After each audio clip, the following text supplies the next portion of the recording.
Hi, fantasy book lovers, TGIF. This is Thank Gods It's Fantasy Podcast. We are Kayla, Veronica, and Brianna, three best friends who love talking about all things books. From the romance, the conflict, and of course, morally gray men. Every 2 weeks, we will be getting together to talk about our theories, opinions, and reviews of our current read. Please read along, join in, and be one of our book besties too. Welcome to our show. Thanks for joining us. In this episode, we will be recapping the second book of Crescent City, House of Sky and Breath by Sarah J. Maas. We would also like to announce a disclaimer that many of the books, including this one in particular, contain strong adult content. We are all adults here, so if explicit language or content is not for you, then turn back while you still can. Fair warning, towards the end of this episode, we will be deep diving into our thoughts and theories for what is to come in Book 3. That includes pulling from the Sarah J. Maas universe at large. So if you do not want to hear potential spoilers, please stop listening to our podcast when we get to the theories section. So, everyone, this episode will be very similar to our recap for Book 1. We will go through each part of the book's major plot points before discussing our thoughts. And please join in and share your thoughts with us too after listening. All right, guys. So I'm going to start with recapping Part 1, The Chasm. We first enter the prologue where we meet a new character, Sophie. She is currently in the Kavala death camp. Sophie is a human who made the drop and has traits of a veneer without being identified as a veneer. Sophie is part of the Ophian rebels, just as her family had been. Her parents and grandparents were killed by either the Hind or her squadron of dreadwolves roughly 3 years ago. Sophie worked for the rebels in order to gain information about her brother, Emil.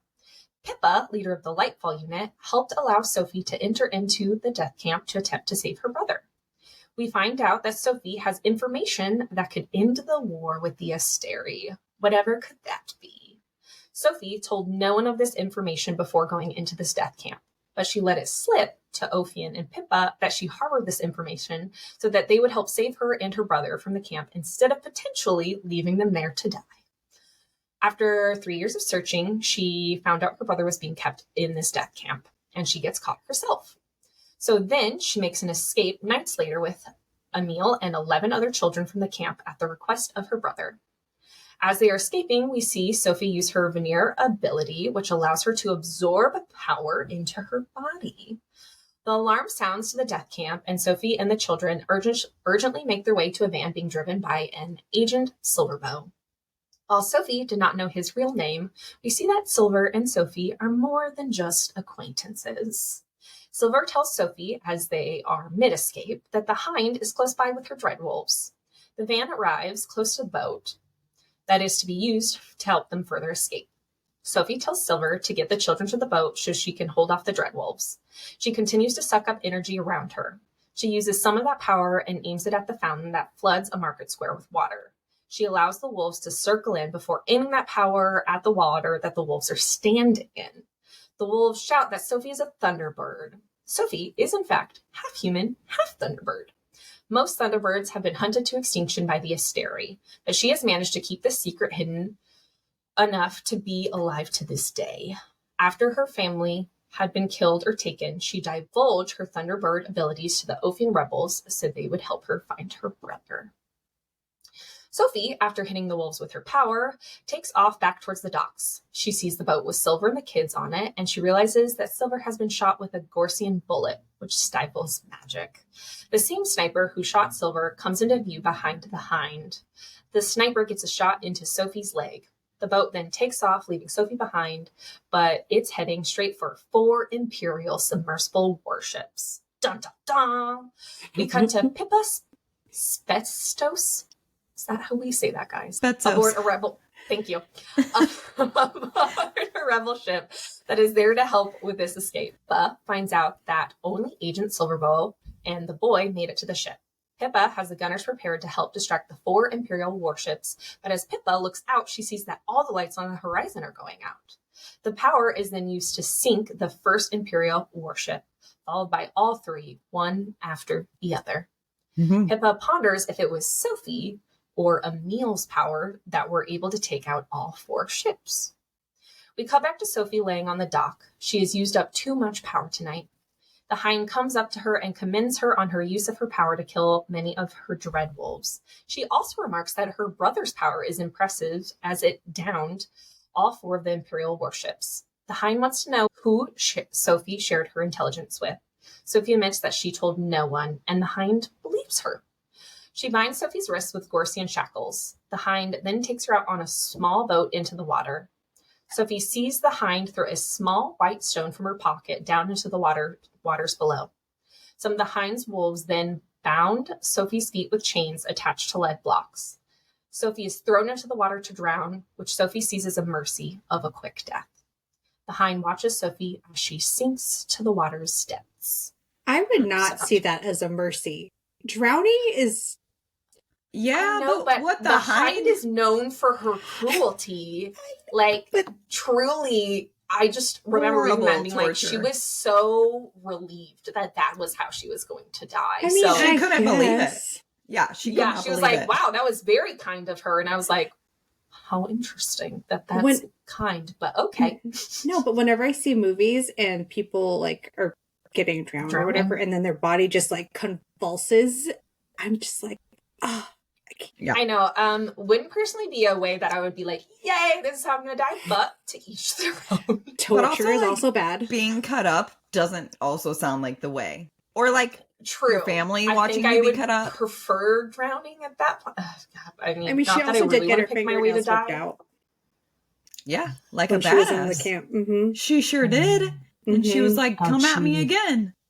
I have no nails left anyway. Yeah. Guys, that gets me. Anytime nails or teeth or eyes, I'm out. I will tell you whatever you want to know at that point, guys. If anyone tortured me, I would say everything at that point, because that just is too much for me. Yeah. All right, guys. Anywho, after the prologue, we cut to Ember, Randall, Bryce, and Hunt all going to the ballet to watch Juniper from a private box in the theater. 3 months have passed since the attack on the city, where we find out a grand total of 5,000 people had died.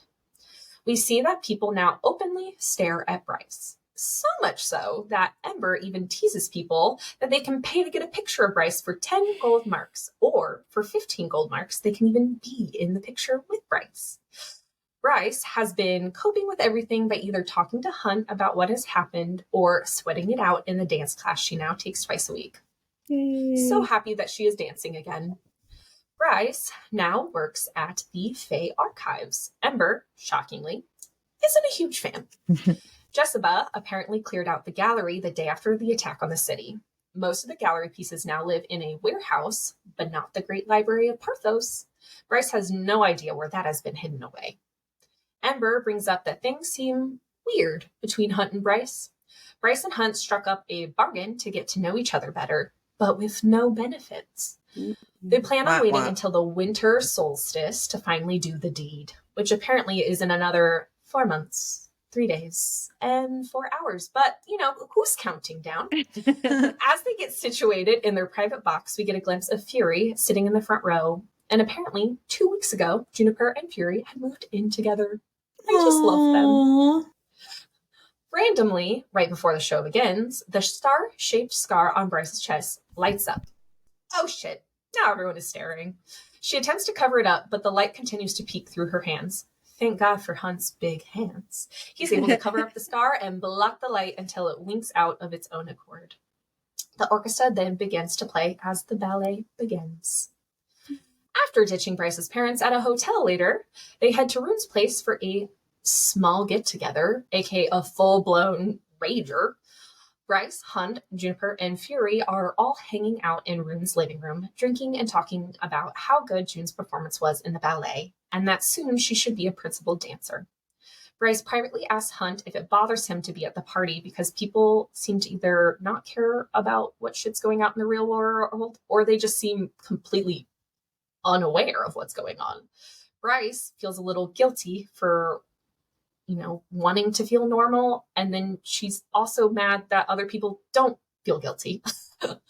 Hunt explains that he just thinks people need a release after everything that has happened. Meanwhile, he continues to think about a different kind of release. Hunt such a dude. Still works. Such a dude. Hunt still works for the 33rd, just no longer as a slave. He gets an email while at this party that reveals that 2 new archangels have been chosen for Micah's and Sandriel's territories. Ephraim will replace Sandriel in northern Pangera, while Celestina will take over from Micah. Hunt mentions that he has only heard good things about Celestina, but doesn't trust it, obviously. She also only apparently ruled over a small population of 50 before this, which is interesting, and she didn't even have a triari. Celestina will arrive to meet those left of Micah's triari tomorrow evening. Bryce tells Hunt to be an approachable asshole instead of his typical asshole self when he finally gets to meet her. Rune is in the middle of giving a sweet little fawn some oral sex when Flynn, unfazed by what Rune is doing, interrupts. Flynn ignores the girl and tells him to come downstairs and to bring his star sword with him. Rune comes down and Declan tells him that the security system picked up some sort of anomaly. A portal opens at the front door of his house, and a golden-haired Fae male walks in, joining the party. The Fae male is revealed to be Cormac, the Avalon Fae's crown prince, who joined the party to meet his bride. Oh, sweet daddy dearest, aka the Autumn King, has made an agreement with the king of the Avalon Fae for Bryce and Cormac to do their royal duties and wed each other. Oh, God. Rune, Bryce, and Hunt all tell Cormac essentially to go to hell and get the hell out of the house. Clearly, Bryce does not agree with this. Bryce, after getting told that she's to be wed, decides her parents need to get out of town before they hear news of her engagement. We also find out that Cormac is the cousin that was close to killing Rune, Declan, and Flynn during their ordeal. Cormac had wanted the Star Sword after pouring himself over research about it. Bryce and Hunt then head home, just as Bryce is about to call her parents. They walk into her apartment and find Ethan Holstrom in the middle of the living room, bleeding all over the floors. But thankfully, not on her white couch. Not the couch. Never the couch. Her got a thing for that couch. White is the most impractical color. I can't. She kills me. But also the inside of my car is white, so I kind of get it. I mean, this is true. You're a little ballsy also. Ballsy. To each their own. With the kids. But the way this woman gets in trouble, she should know better. As of late, yes.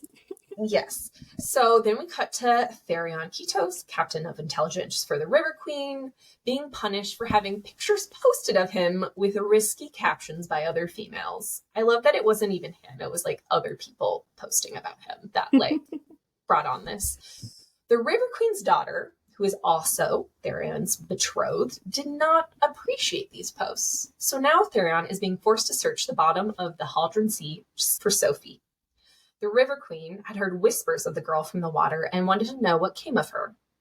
Tharion, after many hours of scouring the ocean's depths, found the chains and lead blocks Sophie had been attached to, but the chains were unlocked and there was no body to be found. Tharion shared that information with the River Queen. She has Tharion continue to look for both Sophie and Emil so she might be able to use their Thunderbird powers for herself.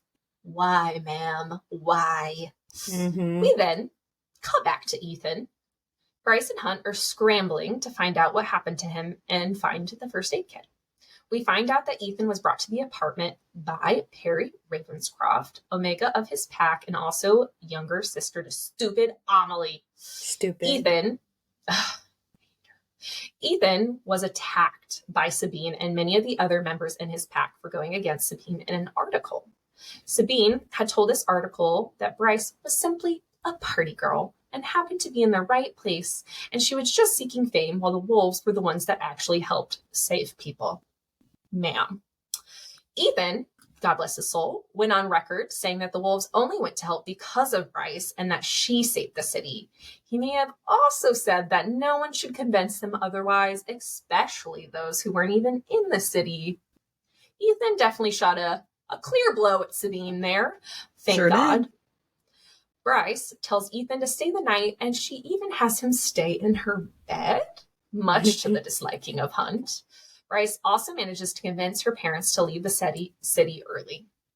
While Bryce and Ethan share this bed, they have a brief conversation about what happened with Bryce's drop and a little bit about Connor. This seems to help them bridge the gap that had been created over the last couple of years. So, Rune and Cormac are seen in the Autumn King's study discussing Bryce and Cormac's engagement. Rune is adamantly telling his father that this is modern times and lawyers will happily try to help Bryce out of this marriage. Cormac then makes references to Rune's engagement to Hypaxia. Cormac reveals that Hypaxia is a necromancer and is actually half-sister to the Hind, as they share the same mother, Queen Hecuba. What? Rune takes this information in stride, how I do not know, and continues to argue with his father and Cormac about Bryce's engagement. Did we forget that she is with Hunt? You know, that super powerful angel that she's dating. Well, the Autumn King decides to mention that she doesn't bear his scent, so clearly they have not consummated their relationship yet. Gross. He's smelling her. The fact when he's having people trail her to see if the scent arises, it's not even necessarily him. He's having people literally follow her and make sure that the scent has not. I'm like, cringe. Ew. Like, can you imagine? I can't. That makes me feel so icky. Anywho, the Autumn King says Cormac is the son he should have had, but instead he got burdened with Rune. I am so mad at this. I love Rune so much, so politely F off. We see Ethan is still at the apartment staying with Bryce and Hunt. Bryce seems quick to forgive Ethan, and they reminisce about stories from when they were friends before. Hunt is a little more protective, but Ethan takes it in stride. We get a peek at Bryce at her new job in the Fae Archives. Bryce continues to miss Lily and mourns her friend. Bryce happens to call Jessica while she's at work to try and get a bust of Thur verified. Apparently, Bryce still regularly makes phone calls to Jessica, and Jessica continues to answer. Jessica offers advice in regards to Bryce's new engagement. And in her typical Jessica fashion, she threatens to turn Bryce into a toad for doing her job for her. Cormac pays Bryce a visit at her workplace, where once again her star-shaped scar lights up. We find out the Oracle told Cormac that he was destined to unite with a princess who possessed a star in her heart, and that their mingling would bring great prosperity to their people. I mean, it definitely sounds like Bryce. Mm-hmm. We also find out that the Avalen Fae are a lot more old-fashioned and that women don't typically have jobs, which don't love. Bryce, true to form, continues to make snide remarks to Cormac and tries to strike a deal to get out of the engagement. Cormac holds strong on staying engaged and tells Bryce to grow up and start acting starborn already, which, rude. Alcohol feels appropriate for him in this moment, I won't lie to you. Yes, I will accept that. Today is the day Hunt finally gets to meet Celestina. She appears to be genuinely nice and tells the Triari that she is looking for partners and not subservience. She also tells Isaiah that she will continue Micah's pursuit in freeing him from slavery. Celestina even apologizes for Micah's actions. Hunt is shook that an archangel actually knows how to say they're sorry for anything. Celestina then reveals that the rest of the Triari were delayed slightly, so their meeting tomorrow morning can be a little later. I'm sorry, what? The rest of the Triari? How weird. Apparently the Asteri forgot to communicate this tidbit of information. Well, in comes Pollux, the Hammer, and Baxian, the Hellhound, from Sandriel's old Triari. Uh-oh, Hunt is not a fan. Pollux, in his typical fashion, is eyeing the group and says a brief hello, and Hunt then tackles him to the ground. This leads Hunt straight into a cell. I died. Bryce comes in to get her approachable asshole, who is moping within his cell. He even tells Bryce to leave and she will see him at home, which I cannot. Like, he's being so dumb. Bryce ignores Hunt's woe is me antics. Pollux and Bryce also get into it while he's sitting in his own cell. Baxian also happens to be there, just hanging out, not in a cell, just watching how things go down. And he makes a comment to Bryce about being glad somebody finally put a bullet through Micah's head. Is that why he's here? He just wanted to mention that to her. Bryce continues to scold Hunt for getting into a fight, and Celestina agrees that Bryce can take him home, but she better keep him in line. Gotta say, I just love Celestina's energy. Right off the bat, she just seems a lot more down to earth than the rest of the archangels have been to this point. Definitely improvement from the previous Micah who was there. So I mean, I would hope you'd go up from there, but you could have also gone down. So, well, yeah, because Micah was like Micah better than Sandriel. Improvement from Sandriel.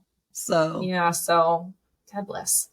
Anywho, so then we get a little insight into how Tharion lives his life. He predominantly spends time in an apartment that is dry because he enjoys things like TV, computers. He appreciates sleeping in a warm, cozy bed. Same. He just has to get his fins wet for at least 5 minutes-ish every 24 hours. Tharion is doing more research into Sophie and finds a weird email thread between her and someone called Banshee Fan 56 about Desk's Truth, Project Thur, and a rendezvous spot if needed. How interesting. Banshee Fan 56 is none other than Danika Fendir. Does this girl cease to be in every shenanigan that goes on in Lumathian? Right? No. Mm-hmm. Tharion gets news that there's an abandoned boat that could have been used by Emil. Tharion goes to check it out and sends a child that has been on the boat. He continues to look around but finds the scent of blood nearby and finds an adult arm in the marsh, which appears to have Sobek bites on it. The Ophian insignia remained on the torn sleeve of this arm. It looks like he's not the only one looking for the boy. Hunt and Bryce go on an ice cream date where Hunt gets distracted by how Bryce is eating her ice cream. This man needs to release already. It's just too much. Like every time he looks at this woman, he cannot. Anywho, Bryce is ignoring that, and she tells Hunt that her bike is making a weird noise, and Hunt offers to fix it. We find out due to Hunt's powers, he has a bit of an affinity for how machines work. Apparently, Sandriel took advantage of that and had him make certain things not work, so people would inevitably be killed. Bryce talks about how she likes Celestina, and Hunt seems to be more skeptical. Bryce tells him to behave himself because she can't bear to watch him get his wings cut off again, or any other potential horror. Hunt mentions to Bryce that she has come around fast to Ethan Holstrom after everything that has happened in the past 2 years. She says she doesn't have time to hold grudges anymore. Bryce says they need to go home as both Syrinx and Ethan need dinner. I just love that she looped them in together like they're both pets. 2 puppies. Especially since, all of the little dog jokes that ensue, I feel like, in regards to Ethan. So, on the way back to the apartment, we see our first glimpse of a Reaper. Reapers are previously human or veneer that offer their souls to the Underking, so they can live forever, unable to age or be killed, but they can never sleep, eat, or enjoy any sort of human-like thing ever again. So, interesting trade-off, I guess. They then run into Tharion, who follows Bryce and Hunt back to her apartment. Ethan is chilling on the couch as they come in, petting Syrinx. Bryce tells Tharion not to sit on her white couch as he is still wet. Hunt grumbles that these white couches are dumb. I just love that he also thinks it's dumb. Tharion takes a seat, not on the couch, and then questions Bryce about whether Danika knew someone named Sophie. Tharion eventually divulges that Sophie is a rebel who was captured by the Hind. Sophie and her younger brother Emil both have full Thunderbird powers. Bryce is adamant that Danika wasn't a rebel and knew nothing of Sophie. She is also upset that Tharion is going after a child, regardless of his Thunderbird status. Rune then shows up at the request of Bryce and gives a quick rundown on what Tharion has shared. Bryce continues to say that she will need to find the kid first because what the hell does the River Queen want to do with him?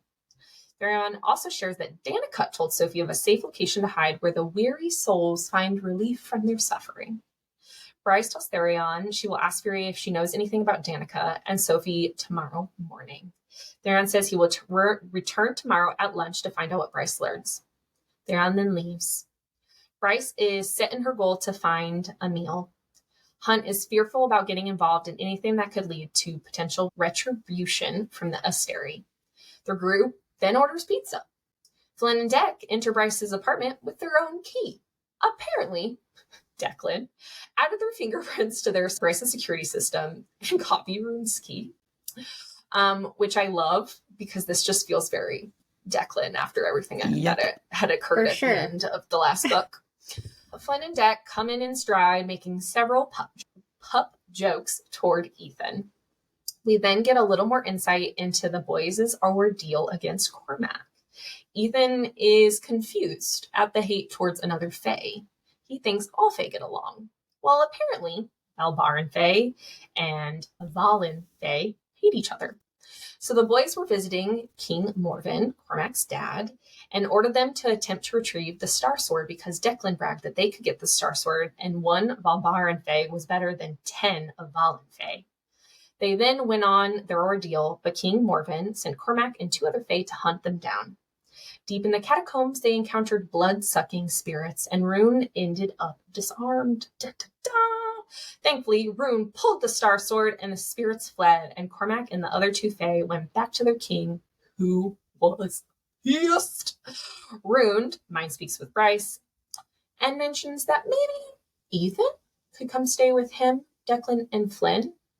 Meanwhile, Ethan is still staying with Bryce and Hunt, but Hunt offers this time to stay in Bryce's room, and Ethan can have Hunt's room all to himself. Was somebody a little jealous? I think yes. Ember calls the next morning. Wah wah. She found out about Bryce's engagement to Cormac, and she is livid. Ember is hurt that Bryce didn't tell her, and she says she just wants to help. Bryce thanks her mom for the guilt trip. Ember responds in kind by saying that she's there if Her Highness requires her, and then promptly hangs up before Bryce can get a word in. Honestly, Ember is ruthless, and I love it. During Bryce and Ember's phone call, Hunt happened to overhear that Cormac came to visit Bryce at the Fae Archives. Hunt is briefly hurt, but Bryce explains it away by reminding him that he was busy getting locked up in a cell, and then all the stuff with Tharion happened. Hunt lets Bryce know that Tharion's visit brought up a lot of old shit for him, and that he wants to talk things through before they do anything rash in regards to Sophie or Emil. Bryce then takes off to go meet with Fury. Bryce tells Fury everything that happened with Tharion. Fury says she knows nothing about Danika's potential involvement with the rebels. Fury does reveal the only other secret she knows about Danika, which is that she is a bloodhound. A bloodhound is someone who can scent bloodlines. Danika apparently smelled something on Fury, so in exchange for Fury's secret, Fury also kept Danika's secret until now. I just feel so sorry for Bryce. Mm-hmm. I just feel like she will be learning something new about Danika for forever, and that's gotta feel so hurtful in some ways, because they're not like little, oh, I just didn't know she liked this. No, this is a core part of Danika, and she's finding this out after. I just feel bad for her that it just never ends. I know. So Hunt goes to work at the 33rd, and we get an encounter between Baxian and him, where Baxian shares that while he was not a true slave, like Hunt was, that he had little choice when it came to serving Sandriel. Hunt does not believe this for 1 minute. Baxian also shares that he is to pair up with Hunt to learn the ropes. Lucky Naomi gets to deal with the hammer, which I just don't know how she wouldn't kill him. I mean, other than he's not easy to kill, but I could not deal with that man ever. Hunt tells Baxian that his first rule of getting adjusted is to not talk to him unless Hunt talks to him first, which shocker. Tharion arrives at Bryce's apartment at lunchtime and joins Ethan on the white couch, as he's not wet this time. And they wait for Bryce to get back. Ethan and Tharion chat for a bit, and Tharion questions if Ethan really knew nothing of Danika's involvement with Sophie. The only weird thing Ethan remembers was that in college, Danika did research for this paper that had some sort of potential to get her into some serious trouble. Ethan apparently then asked Danika about it later, and she said she changed subjects, which is just not who she is. She is go at it and go at it hard. So it was very unusual that she changed. Bryce and Rune are heading to the apartment to chat with Tharion. Bryce reveals to Rune that Danika was a bloodhound. Bryce continues to explain that things just don't quite add up in regards to Sophie and Danika. Rune gives his brotherly advice to stay away from whatever Tharion and the River Queen are doing, especially if Ophian are involved. He doesn't want the Asteri to come after her either. They both then open the door to her apartment, and Bryce freezes. Ethan makes a comment about how sweet Bryce's cat is, as a white cat is curled up on Ethan's lap. Dude, you really don't think you would have noticed a cat at this point? You have been there for at least 2 nights now. But yeah, some cats don't live inside. Sometimes meet outdoor cats. Right? Yeah, but Syrinx is there all the time. You think you wouldn't have noticed a cat? Like another bolt, something? I loved his obliviousness to this, because he's just like, oh, you're sweet little white cat. And also, like, Ada's just being like, hi, come pet me. Like, okay. No shame about, like, weird. I don't know, whatever makes him happy, I guess. Anywho, Bryce lets Ethan know that is not a cat. Hunt shows up, lightning ready to go. The Prince of the Chasm tells Hunt to calm down. Adis then lectures Bryce for not knowing how to use her powers yet.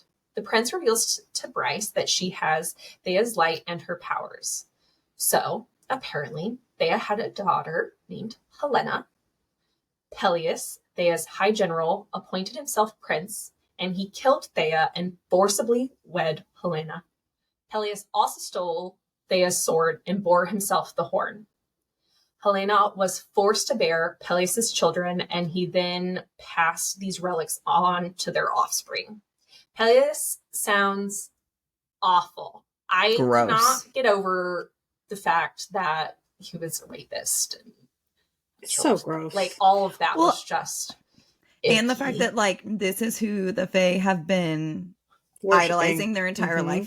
Rune did not love either, that he was descendant from this fucking rapist. But I'm glad he was so, like, willing to be like, oh god, that's horrible, and took it in stride, thankfully. He was just like, don't love that that's my relative things. Yeah. Adis tells Bryce that Hell's armies will strike at her command when she comes into her power. Adis even encourages her to help Ophian if she needs some sort of authority to answer to. How weird. Bryce mentions she doesn't even know any rebels. Adis mentions that there's actually one right behind her now. Cormac steps up behind Bryce and Hunt. Adis calls Cormac Agent Silverbow. Oh shit. The same Agent Silverbow from the prologue. So Cormac is the one who helped Sophie escape. I was shocked. I loved that reveal. I loved it so much. It just, because it felt, I don't know, the way she set it up was just chef's. It was good. I was just like, what the? I know. Oh my gosh. So good. Anywho, Adis pieces out after he drops that bomb, which feels right. And Tharion, Ethan, Bryce, and Hunt are left to question Cormac about what the hell's going on. Tharion questions whether Sophie was Cormac's girlfriend. Uh-oh, that seemed to hit a little bit of a nerve. Cormac then accuses Bryce of knowing Sophie. Bryce tells him that she didn't know anything about her until yesterday when Tharion showed up. Cormac asks Tharion if he confirmed Sophie's death or not, and he wants to know what Tharion knows about Emil. We find out Cormac promised Sophie that he would take care of Emil. Emil apparently ran away from Pippa because he was afraid of her. Cormac explains that he thinks that was for the best, which is interesting considering they're helping the same people.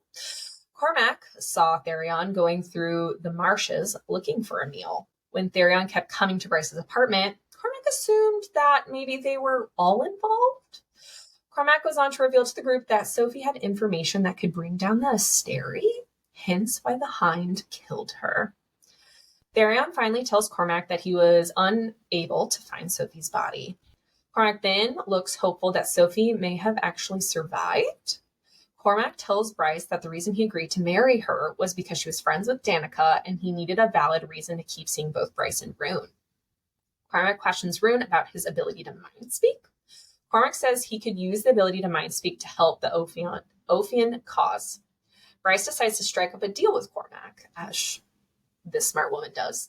Bryce wants out of the marriage to him and wants him to teach her about her magic, and in return, she will team up with Tharion to find a meal and whatever information Sophie may have learned. The rest of the group is a little more wary of this deal. Cormac tells Rune if he wants to help, then he should meet him at a bar later that day to hear his proposition. After Cormac leaves, the whole group debates whether or not this is all a trap. Hunt and Bryce both leave the apartment. Hunt once again conveys his concern about not making it to a world with Bryce where the Asteri aren't in charge.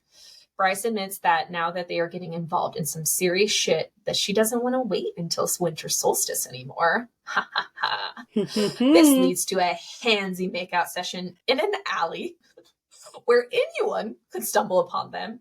Hunt then remembers that Bryce did just strike a deal with Cormac to continue their engagement, so they probably shouldn't risk getting caught in public.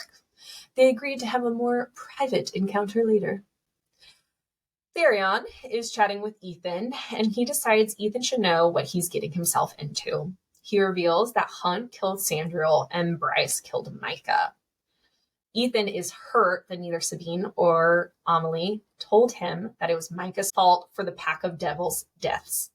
Ethan tells Tharion he needs some time to process, so he leaves.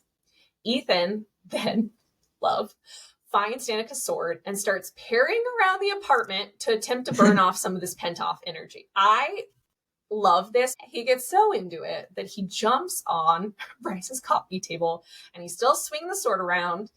And Bryce, of course, chooses this moment to walk into the apartment, and the coffee table then breaks underneath him. At least it wasn't the couch. True that. She may have murdered him if it was the couch. She really likes the coffee table, though. I know she was very sad about the coffee table. But because he broke this coffee table, they found some of Danika's old college papers hidden within it in some sort of secret compartment. The college papers all regard First Light's uses and how it was made into a weapon. Is this the same papers, perchance, from earlier? Rune goes back to his apartment and loops in Declan and Flynn to what went down with Cormac. Both of the boys quickly agree to help Rune with whatever he needs. I love their friendship. They're just so ready to support him in whatever he does, and here for it. Rune then meets Cormac at a pool hall to hear what proposition he has for him. Cormac reveals that Sophie was in contact with their most vital spy, who goes by Agent Daybright. They used to communicate using radios with comm crystals, but now they need a new way to communicate with Agent Daybright. This agent has been able to share vital information that has helped Ophian immensely. Cormac tells Rune he should help because it is the right thing to do and it will help save a lot of people. Cormac gives Rune a comm crystal that will hopefully help him be able to then mind speak with Agent Daybright and then relay the information to Cormac. Rune agrees to help. Hunt shows Baxian around the barracks. We find out that Baxian is unaware of what a gaming system is, and Hunt offers to show him how to play. Fast forward to Hunt being back at Bryce's apartment. They are combing through Danika's college papers when Bryce gives Hunt the eyes. Hunt is hesitant to do anything with Bryce since Ethan is still in the apartment, and it's been a while for Hunt. AK, all of 6 months. I said it had been a while. I was picturing so much longer than 6 months. I was like, since Shahar? I was well, we knew that he had been with some people, but not 6 months ago. Because remember he said that he had random sex with people. died. I was like, you're right, dude. You're celibate. Like, you haven't, God, it's 6 months. You clearly have no idea what you're doing now. I died. Bryce then proceeds to tease Hunt as she makes her way down to his giant... Oh gosh, Bryce gives him a stellar blowjob. Ethan shouts across the apartment to them that he didn't quite hear everything, so they should be a little louder. So bad for him. Like, you know, especially with the whole wolf here, you know he heard every little thing. Like, and the fact that he knows them. Well, and that he really has a little bit of a crush on, like, the devastation, I'm sure. Like, yeah. Can't. Yeah, agreed. Hunt then falls into a deep slumber after, and Apollyon, the prince of the pit, decides to pay Hunt a visit. Apollyon tells Hunt that he and Bryce would benefit from training up their powers. He mentions that they are both conduits. How interesting. Rune attempts to contact Agent Daybright using his Mindspeak and the comm crystal.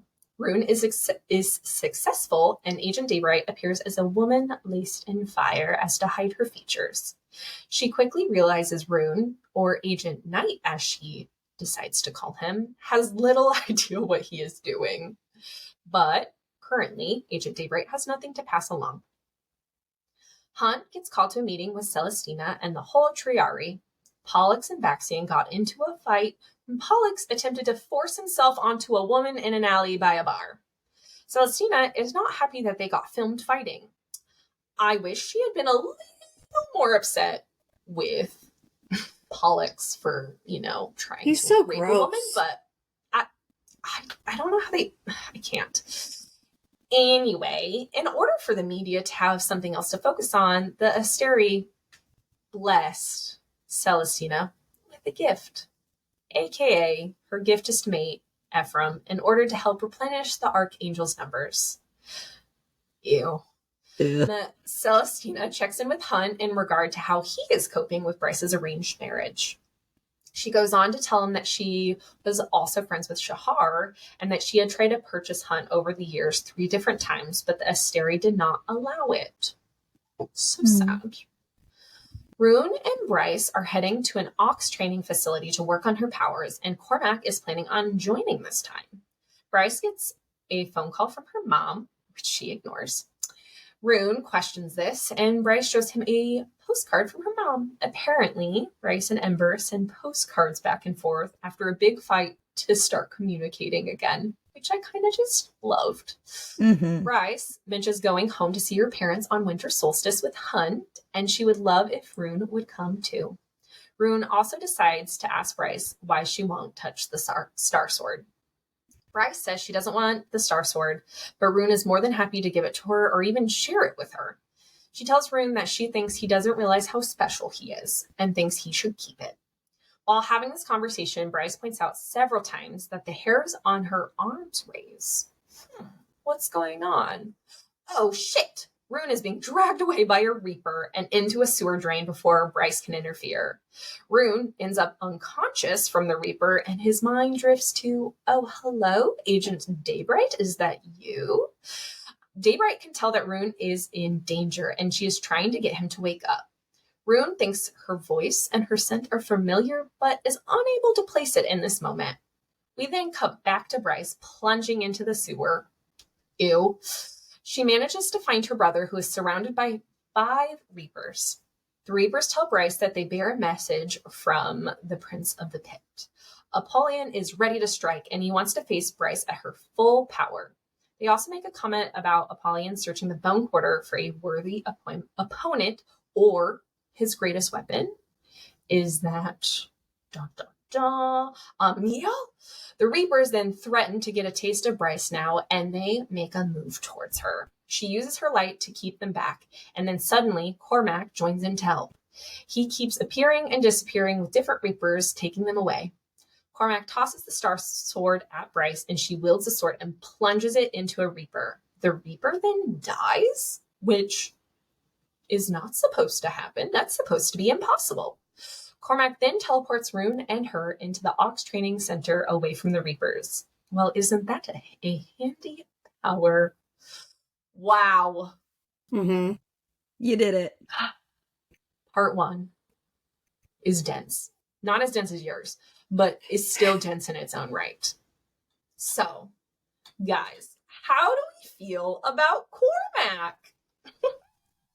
Were we surprised that he was also Agent Silverbow? What were your thoughts? I was surprised that he was Agent Silverbow, but I don't know. I think that in this part I wasn't sure about him yet, just because he wasn't very nice to anybody. He's kind of like, well, hello, you're going to marry me now, and because this says so, and then, so I don't know. I'm not sure yet. I wasn't sure. Mm-hmm. Yeah, he definitely plays like the asshole prince really well. And so immediately, like, did not like him.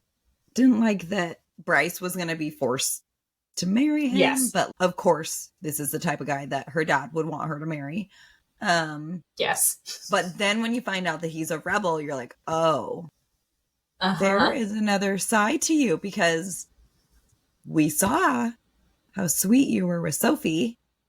And also, we know how you feel about Sophie. Yeah. So, do you really want to wed Bryce? I don't think you do.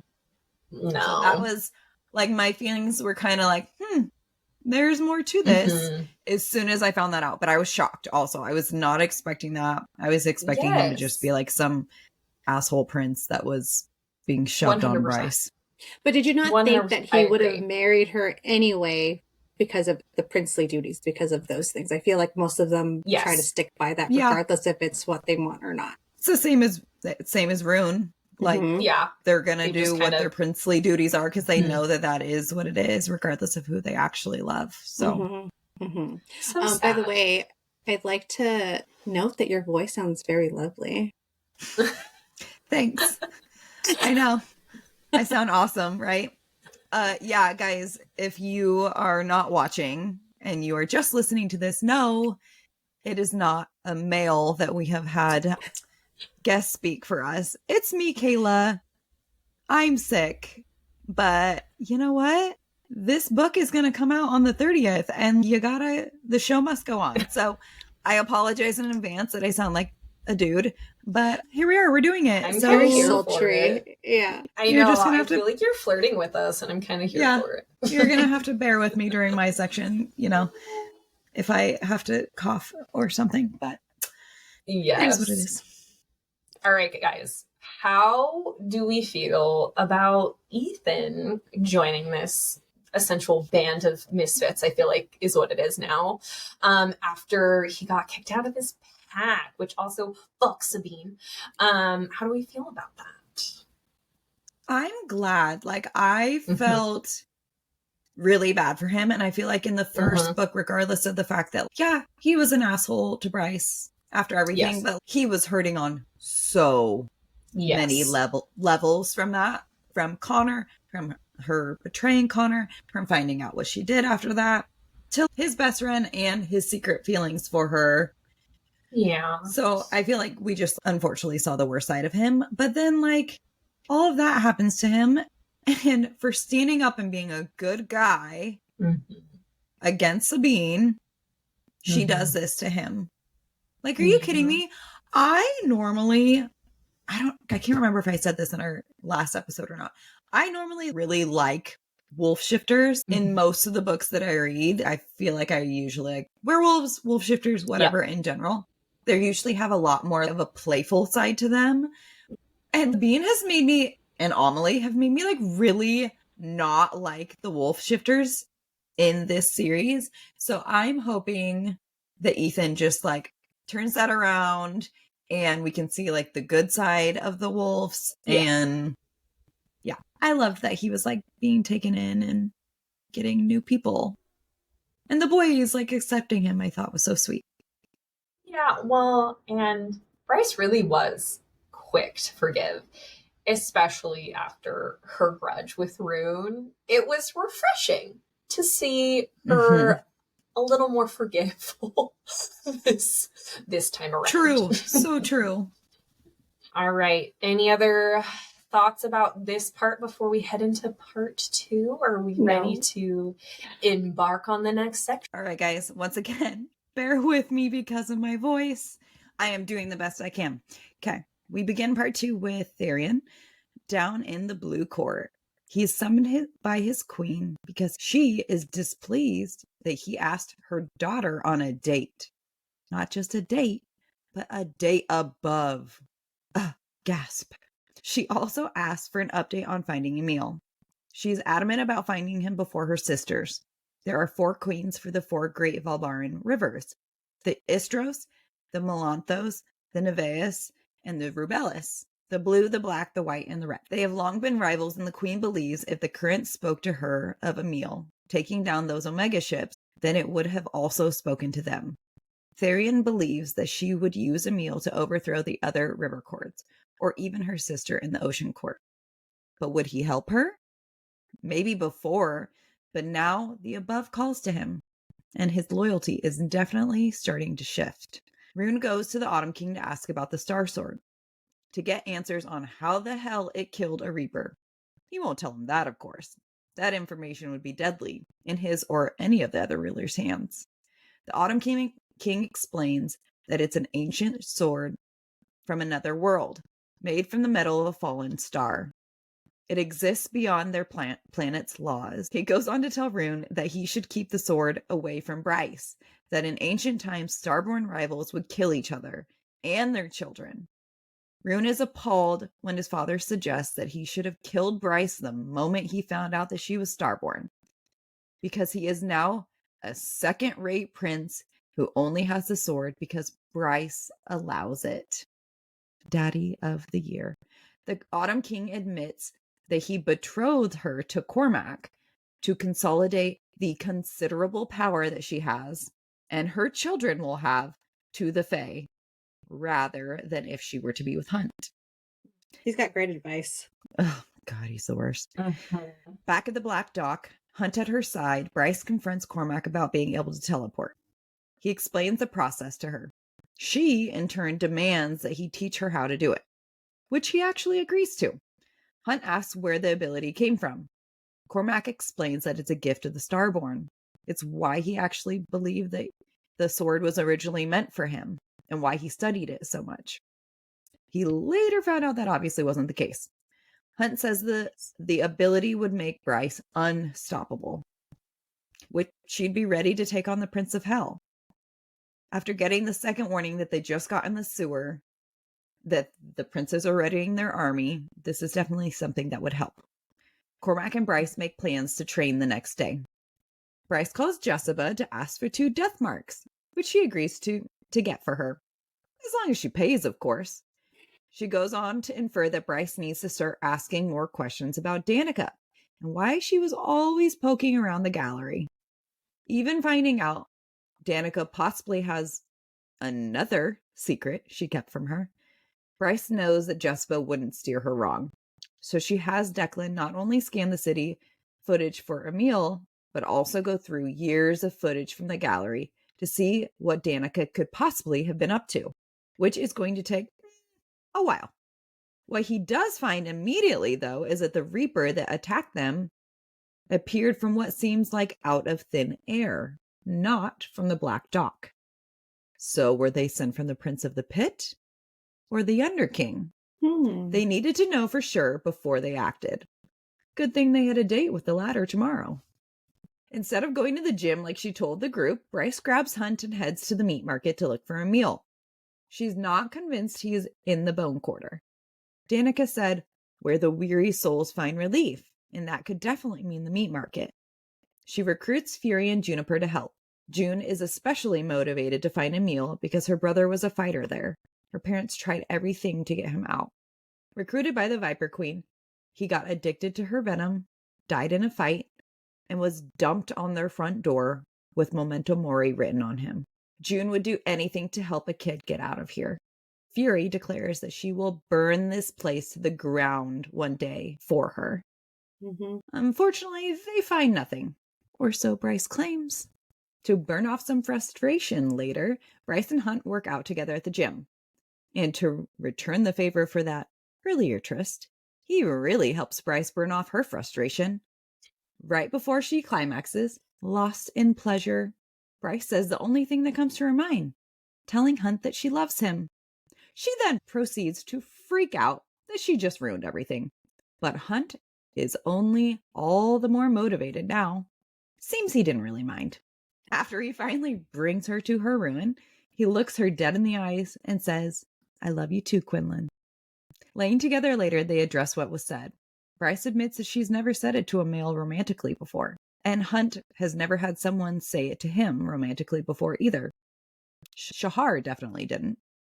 They go on to tell each other when they each fell.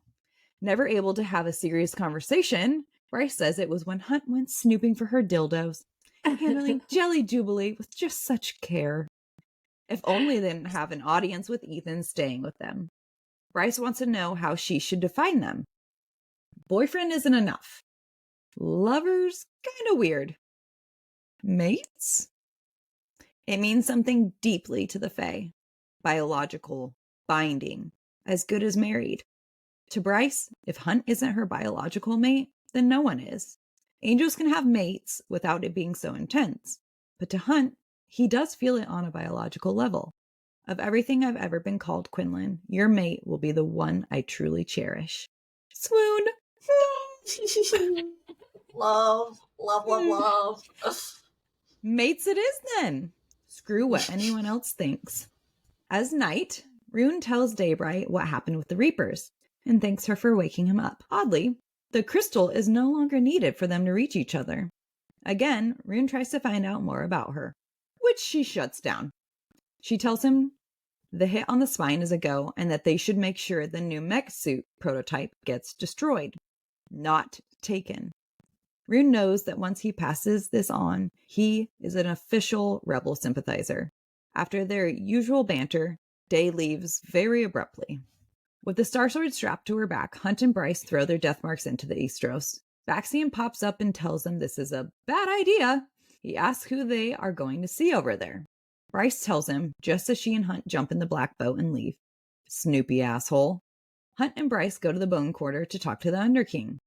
They note that the place is veiled in gray mist and silence. No green meadows like the Underking had once showed to Bryce. There is no sign of Emil or Sophie. The Underking arrives and says that her and Orion, Athalar, are not welcome in this land. Bryce accuses him of sending the Reapers, which he doesn't take so well. He denies the claim. He explains that there are other necropolises they could have come from. He also swears that Emil and Sophie are not in the Bone Quarter. So, dead end there. The Underking explains that he was also birthed from the void, as the princes of hell were. He then confesses that he feeds on the souls of the dead as they pass through the dead gate, where the rest of their soul is then devoured by the gate to become second light. Souls remain in the Bone Quarter for a few centuries until their descendants won't come asking. Then they are given to the dead gate. The sleeping city is a comfortable lie to make the offering a more palatable thing for the living. The only reason he tells all of this to them is because he does not intend for them to leave alive. I should like to taste your light, Bryce Quinlan. I really have his rasp for that down, right now is though. great. I've got the rasp. I was gonna say. I like it. I would like to taste your light, Bryce Quinlan. Oh my god, it's so good. I can't. Am I the Underking? Am I the Underking? I love it. Anyway, he sicks his shepherd, a 10-foot-tall, sightless black dog on them. A demon. An experiment of the Prince of the Ravine from the First Wars. Its goal is to herd unwilling souls into the gate. It peels apart and becomes 3 other dogs. While Hunt fights 2, Bryce runs off, subsequently right into the dead gate. She's surrounded by Reapers and the Hounds. Bryce dives for the Star Sword that fell near her, and the Hounds attack, tearing up her back. Hunt lands, primal power seething off of him at seeing his mate hurt. He glows blue. Bryce has seen this before. In the CCB, a statue of a male posed like an avenging god, hammer raised to the sky, a channel for his power. How curious. Bryce leaps in front of Hunt, taking the full brunt of his lightning strike into the sword. It climbs up into her body, and she attacks the hounds, using the star sword as her conduit, as she unleashes pure lightning and power into the beast, killing it. But the attack took almost all of the power that Hunt gave her. Hunt realizes he can use the dead gate to pull power, first light, second light, whatever you want to call it, from it. Had Apollyon orchestrated this whole thing so Hunt would realize his power? He looks over. Light it up, Bryce. He shoots the power into her.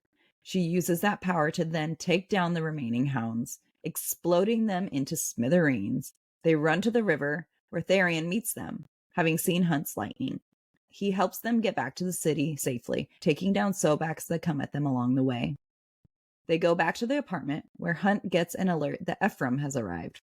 Perfect timing. With the hind and her dreadwolves. Rune and Ethan aren't answering her calls. Uh-oh, that's not good. Meanwhile, while Bryce and Hunt had been in the Bone Quarter, Rune, Cormac, and Ethan went to tell Ophian about the intel on the spine, which isn't the smartest idea because there are dreadwolves prowling around literally everywhere. The informant says the dreadwolves are said to be there with the hind to find a meal. Before they leave the alley, Mordac, the hind's second-in-command and chief butcher, appears. Luckily, they are cloaked in Rune's and Cormac's shadows. He doesn't know the two princes' scents, but he might know Ethan's, because he visited the den once. Rune asks mind to mind, why? And Ethan reveals that Mordac is Danika's father. I died. I cannot, you guys. What the fuck? There were so many. I mean, Danika, I just can't. Okay. And once again, never known to Bryce. Sabine, Danika, and the others tried to forget it. It did not ever speak of it after it happened. But Mordac is a bloodhound, just like Danika was. Cormac teleports them both out, one at a time. He takes them to a bar on the other side of town as a cover and drops them there. To appear casual, Rune asks Ethan to move in with him, which he says he'll think about. Being in the apartment with Bryce and Hunt isn't super fun for him. Next thing they know, the hind and the harpy show up and ask them to play some cards. Coincidence much? The hind introduces herself. Rune tries to play it cool by saying, "He's surprised he's so high up on her priority list to meet." Well, he is her half-sister's fiancé, isn't he? Rune describes the hind as the opposite of her sister, lifeless and cold. She's 20 years older than Hypaxia, close by Vanir standards. Rune brushes her off, saying he's busy. The harpy, a Malik with black wings, hair, and eyes, but pale skin, doesn't take kindly to his impertinence. But Rune plays the rich frat boy prince well. They let on that they are keeping tabs on his movements. Hopefully for Hypaxia's sake, and not because Mordac told them about the alley. The harpy makes a pass at both Rune and Ethan. Gross. And also, pass. Rune describes the hind as exceptionally beautiful, the spitting image of Luna herself. But the hammer doesn't really share well. Not that Rune's even remotely interested. Again, pass. After indicating she knows their every move, the hind calls Ethan out for lusting after the female his brother loved. That one stops Rune short and really riles Ethan up. Because it's true, obviously. She lays it all out, how Ethan loved her first and silently, while Connor pursued her, then felt guilty when Connor died because of his traitorous thoughts that he now finally had a chance with Bryce. Again, Ethan doesn't take this so well. Delighted with how she affected him, the hind and the harpy leave, but not before telling Rune to send Prince Cormac her love.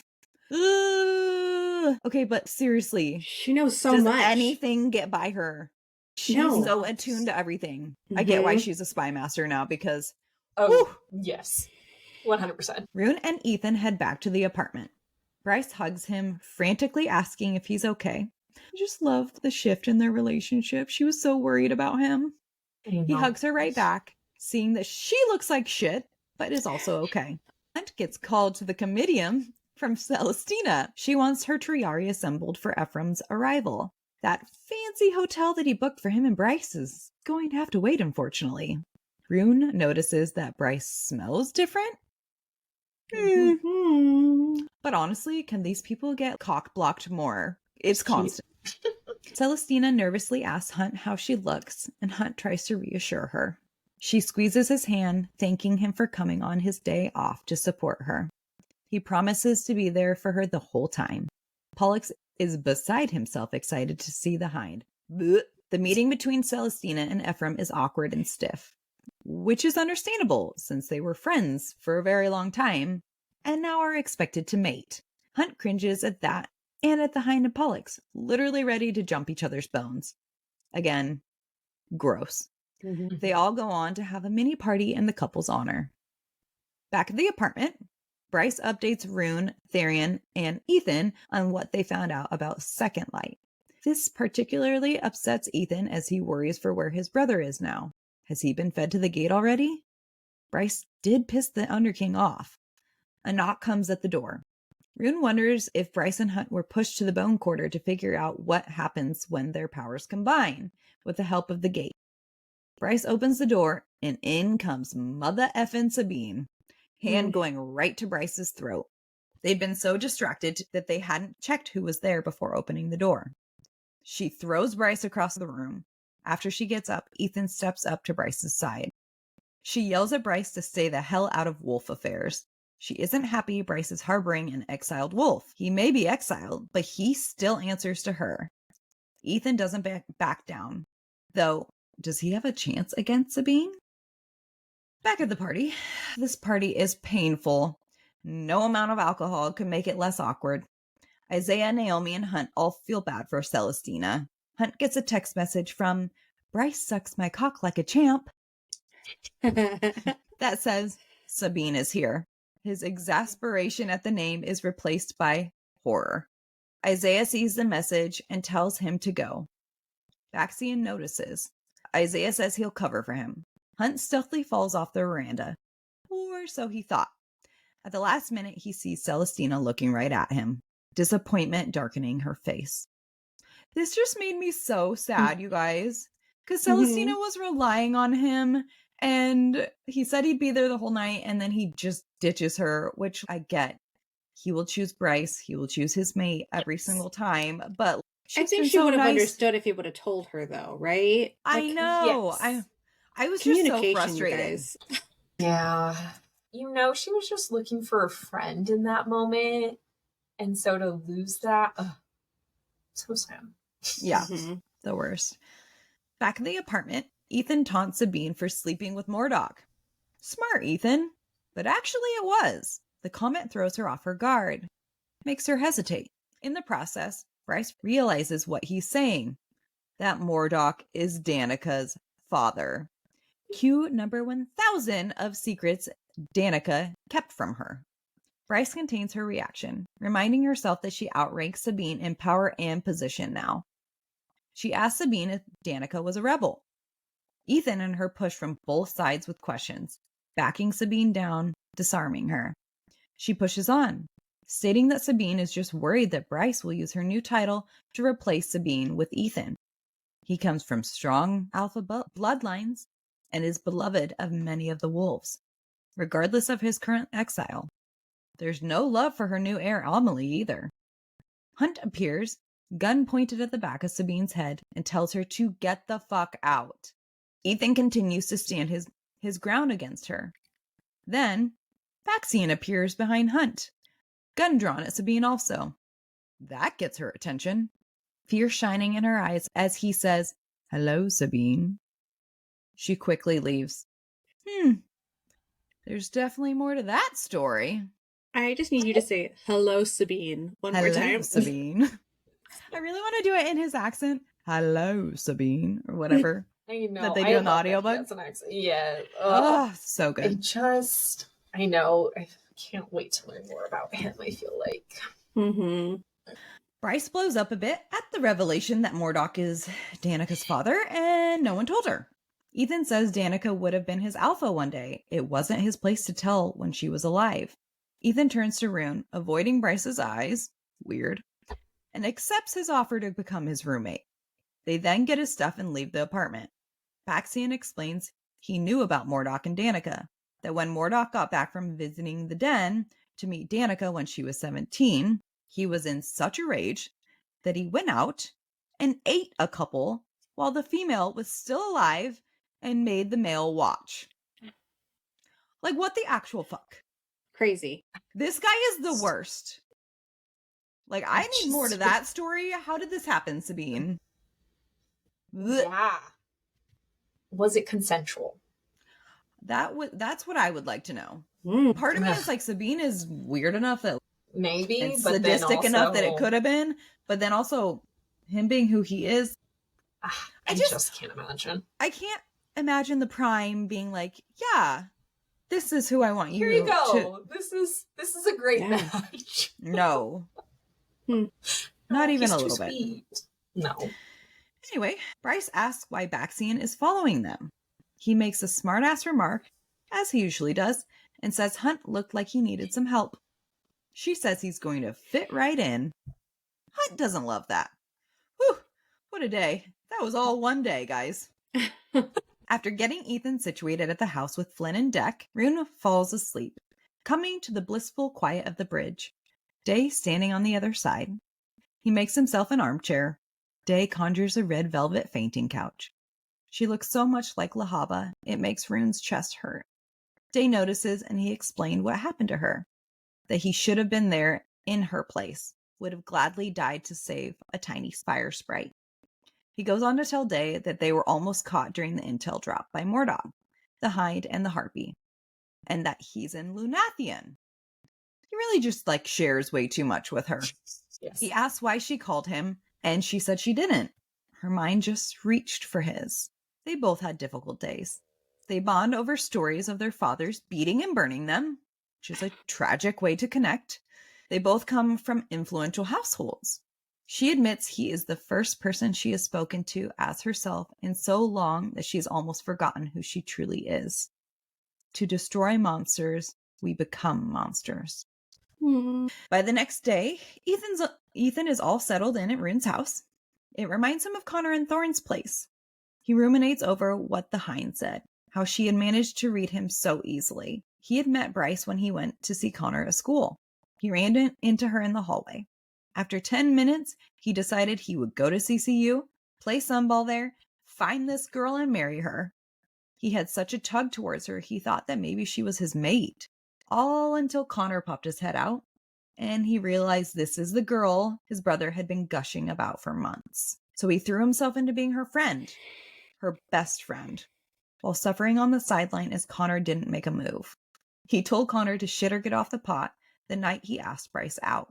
If he didn't, then Ethan would. Then his brother died.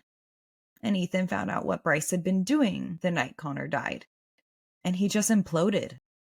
Everything he was, gone. She had Athalar now, and that was okay. He just didn't know what to do with himself when he spoke to her. The girl he thought would be his wife, the mother to his children. How often he had had those daydreams. Thank God he wasn't living in that apartment anymore. He just needed to find Connor and see if he was okay. So he asked Tharion to help. He tells him they are going to kill 2 birds with 1 stone. They would ask the mystics about Connor and Emil and Sophie. Bryce is at Madame Kira's class with Juniper when she finds out that Juniper got passed up for principal because she told those rich assholes off for closing the bomb shelters before more people could get there during the attack this spring. Juniper shrugs it off and says she will stick it out until they have no choice but to promote her. Bryce, in her usual impulsive fashion, waits until June is gone and pulls out her phone to make a call to the CCB's director. From Her Royal Highness, Princess Bryce Dannon. She really just can't. She just loves her people so much. She wants loves to her help people them so much. But she really inserts herself. Yeah. Celestina calls Hunt to her office. Hunt worries that someone told Celestina what he and Bryce have been up to recently. But really, it's about him leaving the party last night. Celestina is very disappointed that he didn't keep his word about having her back. Ephraim saw it as a slight that one of her Triari chose to help a princess of the Fae over his governor. As punishment, She orders Hunt to stay in the barracks for 2 weeks. He tries to plead with her, but she stays distant and shuts him down. He tries to approach her as a friend and see how it went with Ephraim, but she continues to remain distant, telling him it's a private matter. Point taken. He leaves Celestina's office just to run into Lydia Servos. Lovely. The Hind questions him on being friends with Rune, Tharion, Ethan, and Bryce. Such an odd group of people.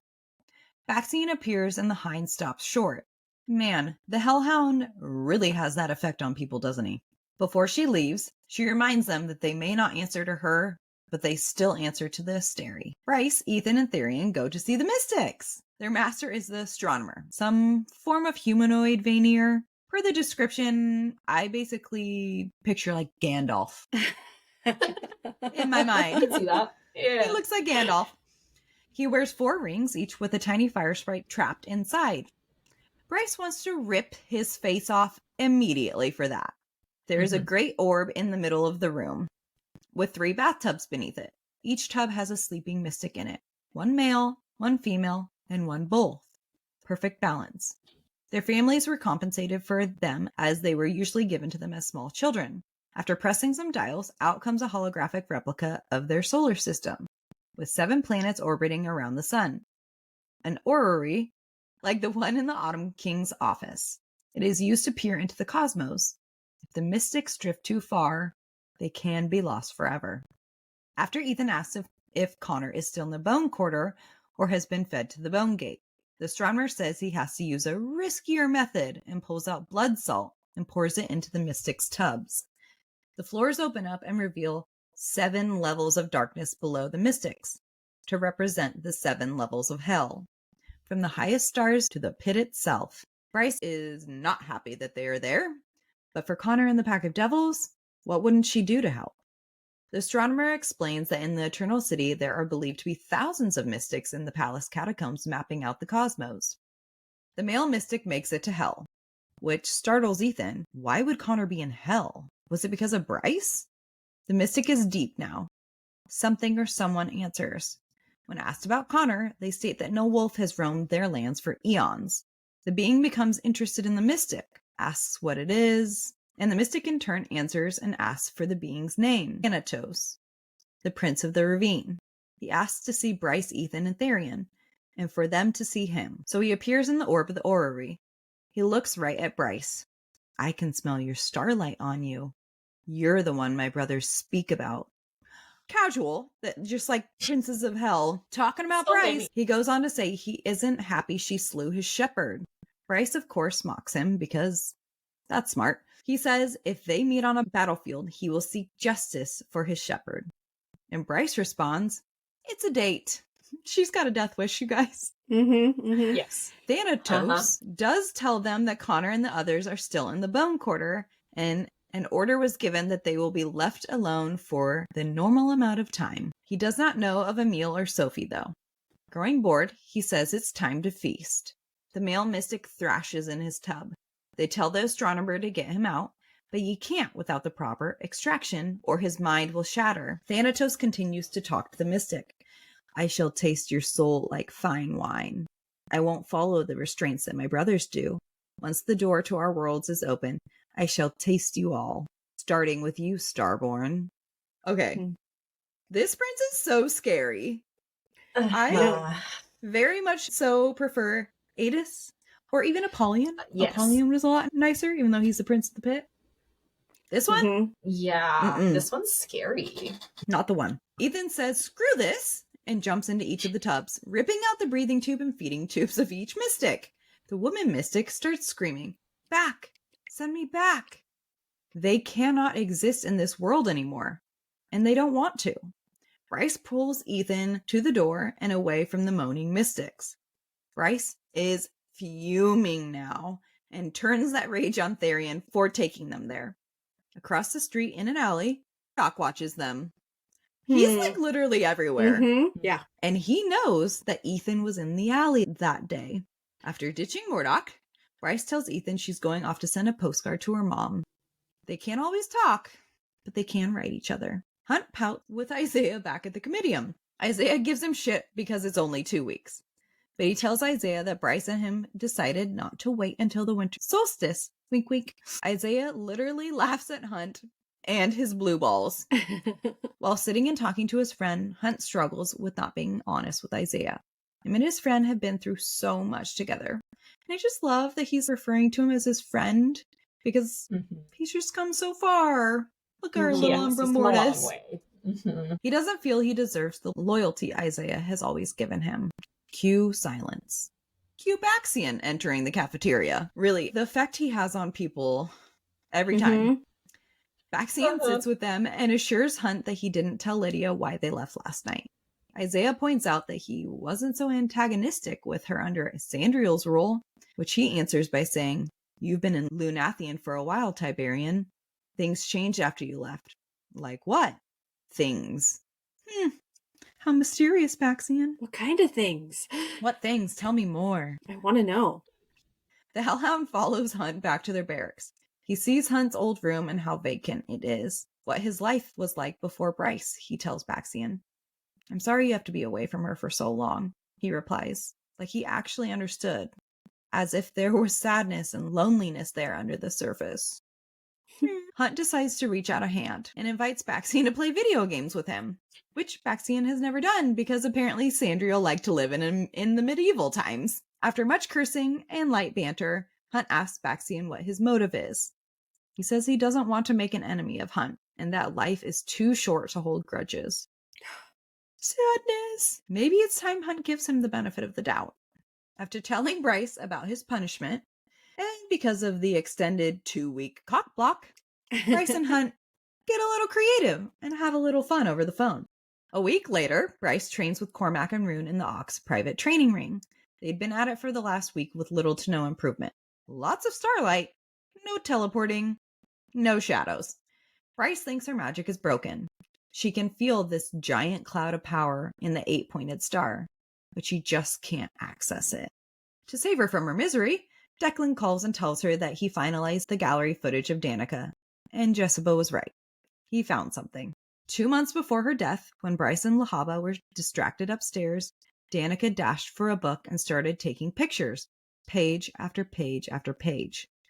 The book was Wolves Through the Time, Lineage of the Shifters. No other libraries on Midgard have this book. Shocker that it's with Jessica. Bryce calls Jessica and asks about the book. She's happy Bryce looked into the footage. She says the book is about wolf genealogy and that she likes knowing the history of her enemies. When Bryce says Danika wasn't her enemy, was Sabine? Jessica laughs and says, "You're so very young."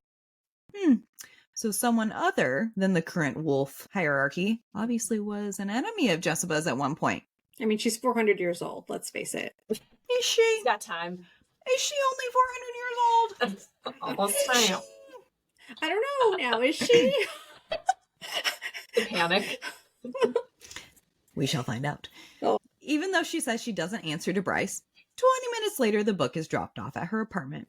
Because Jessica loves Bryce. She does. Let's be honest. The book goes back 15,000 years, all the way to the Rift. The page that Danika tapped in the footage, like she'd found what she was looking for, had the 2 first Fendir, Niklaus Fendir and Farvis Havelin, though nothing of them or their children is written anywhere in history. Not until Katra Fendir, starting 5,000 years ago. So there's a 10,000 year gap in the Fendir history. Weird. So, obviously, Bryce needs to talk to the Prime. Obviously. Declan distracts the guards, and Rune calls Sabine to a meeting while Bryce sneaks into the den. Smart. The Prime is sitting in the shade playing with some pups. Bryce, Quinlan. He taps his chest. A wolf. I tried to do it like UV. What? But also every time. A wolf. Just so good. She asks about their history and the first Fendirs. He said they are lost to history and only spoken of by word of mouth from prime to a parent. He says wolves did unspeakable things in the first war. Yield nature, lost sight of it forever, became what they are now. They are free wolves, but really they have a collar of the Asteri around their necks. He believes Danika would have led them back to what they were before they came here and became the Asteres creatures inside and out. A female wolf comes out, angry as hell, and before she can run Bryce off, she tells the Prime what Sabine did to Ethan. His eyes are clear, sharp, and angry. Yes, Prime. Let's go. Go F up Sabine. You're not Seriously. sleepy. No, I mean, no you might be more a little naps. sleepy. Must do something. No naps. I mean, yeah, probably. Get to it, bud. Cormac is bloody and waiting back at Bryce's apartment because, that's what men like to do. It's Get bloody and go to her apartment now. It's the white couch is a magnet for blood, guys. It's just asking for it. Yeah. Almost snared by Mordac again, during an intel drop, he found out the hit on the spine was successful.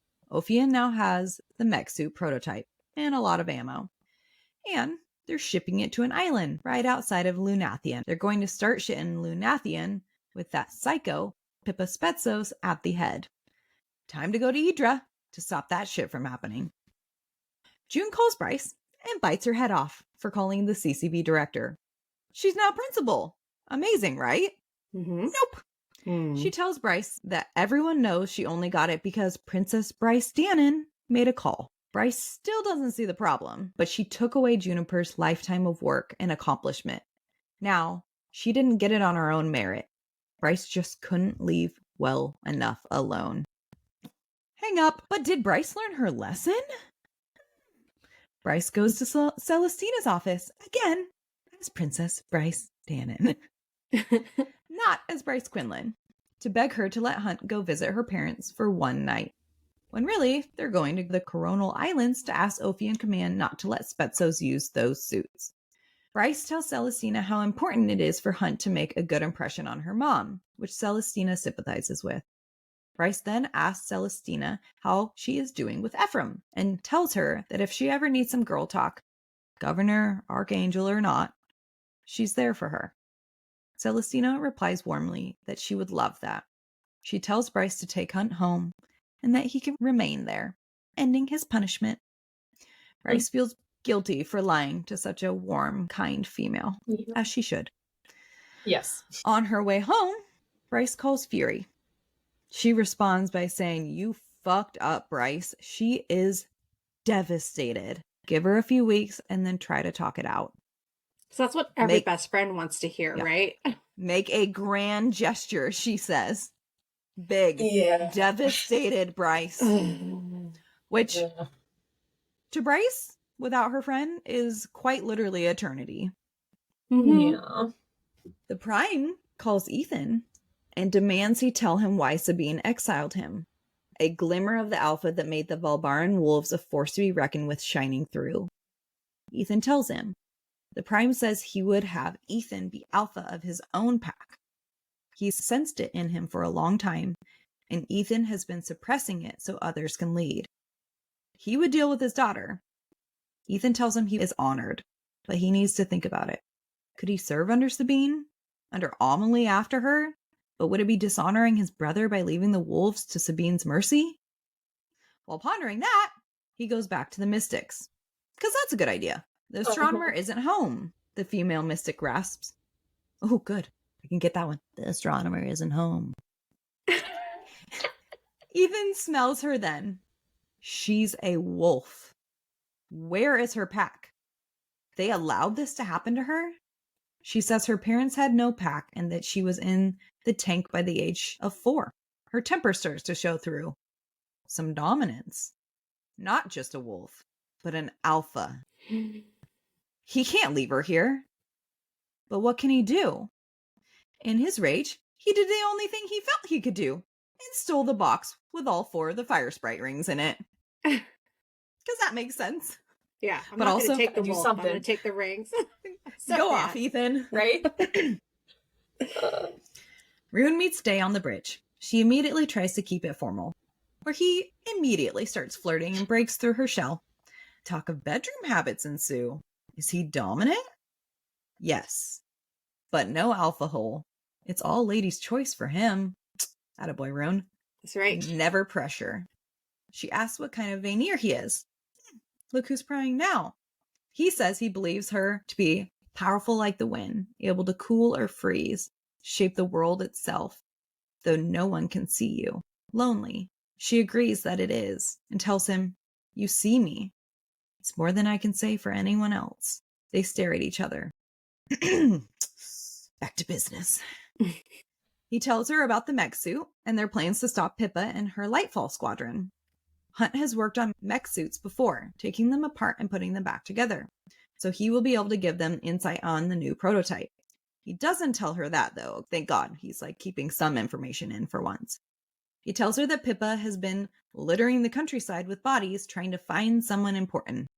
Again, vague, because spies. But he does tell her that they are going to Idra. She tells him to run. Do not fight if they catch you. She then hisses, bending at the waist, sucks in air, and is gone. Rune launches to her side of the bridge, slamming into a wall. All sensation, no image. Bone grinding.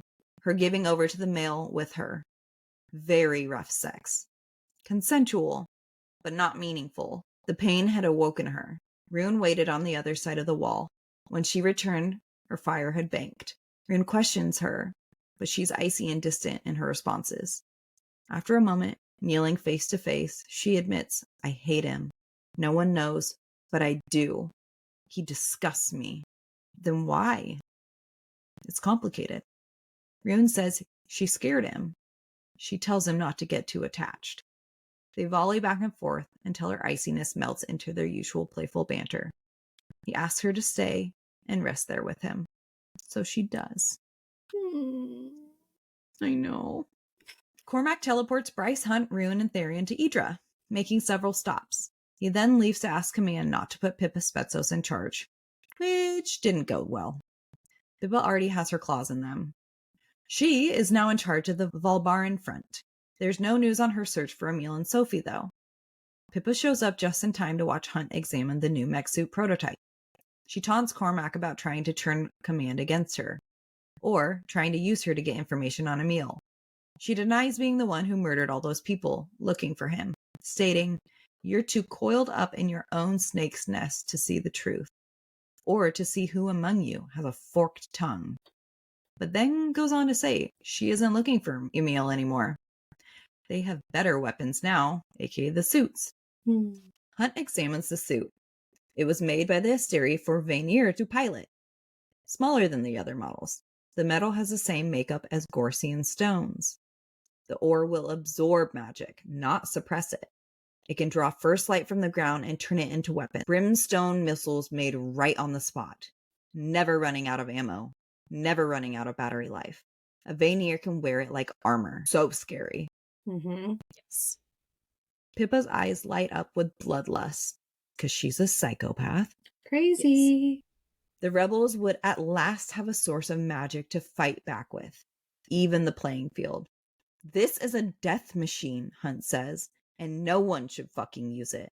Track down the scientists who made it and kill them and their plans. It would be disastrous for both sides to have this tech." Pippa's crazy ass says Vanir deserve what is coming to them. Her Lightfall squad herds 7 Vanir out on the rail and kill them in cold blood right in front of them. Gorsian bullets, then lead, then cutting their heads off to make it permanent. Cormac demands why, and she says they're Vanir. Her and her squad walk on off. The group discusses that Pippa obviously knows where Emil is. Bryce looks a little too innocent, though, and Hunt catches it, but he keeps quiet. Hunt and Rune declare they won't support this.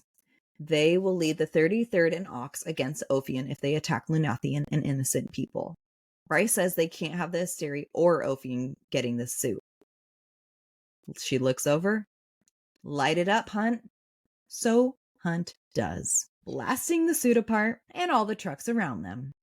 The one with the brimstone missile on it gets sent into the water by Tharion, where Hunt strikes it with lightning, exploding the missile underwater.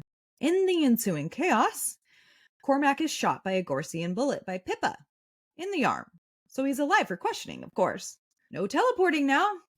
And no flying. Hunt would be an easy target to pick off with all the guns. "Close your eyes, boys," Bryce states. Bryce starts glowing like a star. They all run and jump into a skiff.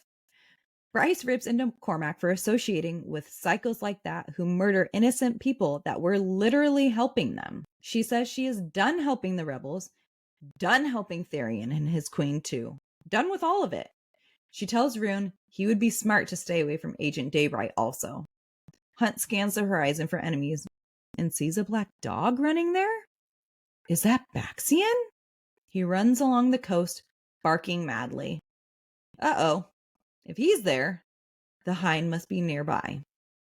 But how did she find out? How indeed? I swear, Baxian and Mordac are just everywhere. How are they always there all the time? Because they're in all the shenanigans, so they just happen to keep running into them. Oh my gosh. Yeah. Yep. Because they're right on their tail. They're never far ahead of them in this whole entire thing. They are never ahead of them. Yeah. They know. Bryce tries to teleport them out, which obviously fails. The hind shows up on the horizon, guns cracking so flying them out is impossible. Pollux and the Harpy are with her. Joy! Tharion yells for them to get in the water, and they do just in time as a torpedo takes the boat out. On top of everything else, an Omega boat appears too. Hunt can't zap them with his lightning while they're all in the water. It's too bright for Rune's shadows. Tharion is ready to go down with the ship instead of bailing on them, which only leaves Bryce. She will blind them when they get close enough and take the boat. Or at least that's the plan. The hind breaks off on her own skimmer and heads toward them, leaving the others behind. Hunt's eyes start to glow with his lightning. Now, the hind is there in front of them. She taunts each person in turn, especially the two Fey Crown Princes. What a scandal! Rune is ready to rip her throat out. Hunt's lightning is now to his shoulders. The others look at him in alarm. The hind pulls out a white stone, the same one she showed Sophie Maas before she died. Died. They all focus on that word. Cormac's ready to kill her, even with how injured he is. She drops the stone into the water. Tharion notices something big coming for them. But what's that? It's not the Omega boat. Hunt is walking a fine line between completely losing his shit. He's willing to fry them all if it's going to save Bryce. Next thing they know, they're being pushed up on the hull of an Imperial boat. Hunt's eyes were now pure lightning. No white, no irises. Lightning vines wrap around him. Bryce tries to get him to calm down. The hind takes the hint and gets the fuck away from him. That's right. Smart lady. A hatch opens up and a woman tells them all to get in now. Hunt helps her down, his lightning licking up her elbow, but not hurting her. The boat begins to dive quickly. The group drops into an airlock and the female says, "You called for us?" Their oracle knew that they were needed in this area, and the light cued them to where to go. Bryce believes it was from her light. Hunt continues to sizzle. Rune says mind to mind with Bryce. The last time he did this was when he killed Sandriel. Bryce was in danger that day too. Rune tells his sister that Hunt is going ballistic in a way only a mate does when the other mate is threatened. That they are true mates, in body and soul, the way Fae are mates. That's why her scent is different. Their scents have merged. He tells Bryce to get him to calm the fuck down. Athalar was dangerous before, but as a mated male, he is utterly lethal. Uh-oh. Bryce finds it kind of hot he went all primal to save her. Alpha holes can have their uses. Back to the other combo. Commander Sendis introduces herself. She's a mare and commander of the Depth Charger, which is the city ship that they are currently on. It's shaped like a squid and as large as the Comitium, made of glass and matte metal for stealth. It is one of 6 city ships of the Ocean Queen's court beneath. Back in Lunathian, Ethan explains what happened with the Mystics stealing the box to Mark, Declan's lawyer boyfriend, and to Declan Flynn. He tells Ethan he's basically screwed, and there's nothing he can do to save the Mystic or the theft of the box. They don't yet know that it's the sprites that are in there. When they even suggest sending it back, the box rattles. They obviously don't love that idea. They open the box and all see what's inside. Now they understand why Ethan took them. Flynn and Declan decide they obviously need to free them and grab a hammer. Flynn cracks open each ring one by one. When they get to the fourth, it ruptures, flame shooting out. There's now a human-sized naked female on their table? So that one's not a sprite. Her eyes blaze crimson, red and gold scales flowing beneath her skin. She's a freaking dragon. I love it so much. Okay. Back on the boat. They are still running from the Omega boat, but no one in this literal city under the water seems to be worried. Going about their day as citizens of any city would. Shopping, drinking coffee, going to work. The ship pulls up to a wall and literally disappears, camouflaging against the rock. The glass is one way, so no one can see the light inside the ship. The Ocean Queen's power fuels the ship, not First Light, so radar can't find them. You guys, the ship is so cool. Mm-hmm. I want to live there. I don't want to live there, but it's so cool. I was going to say, I don't know that I'd want to live there, but I would love to see it. I just feel like the concept visually would be just impeccable. Mm-hmm. So cool. I mean, I might get claustrophobic, but it seems big, so maybe not. No, it seems giant. It's probably like I'm picturing like a giant cruise boat, super open. You can't even really tell you're in water. Yeah. The Omega boat floats on by and doesn't even notice them. Cormac asks if Ophian knows about this, and Senda says they are not affiliated with Ophian. Thank the gods. Cormac is taken by a medwitch. They pass by old carvings on the outside of the rock. An ancient highway, the Senda says, is from long ago, but she's really secretive about it. Oh yeah, Hunt is still glowing. So Bryce asks Sendes if she can take him into the beautiful, lush biodome she showed them a few minutes ago. She agrees and closes it off to the public. Oh, here we go. Gotta get ready here. Hunt only saw his power in Bryce and the threats to her. Everything else is a blur. He couldn't come off the ledge. He follows as Bryce walks into a lush forest. He needs to get his magic out. Needs to know she's fine. Once they get to a clearing, Bryce undresses in front of him.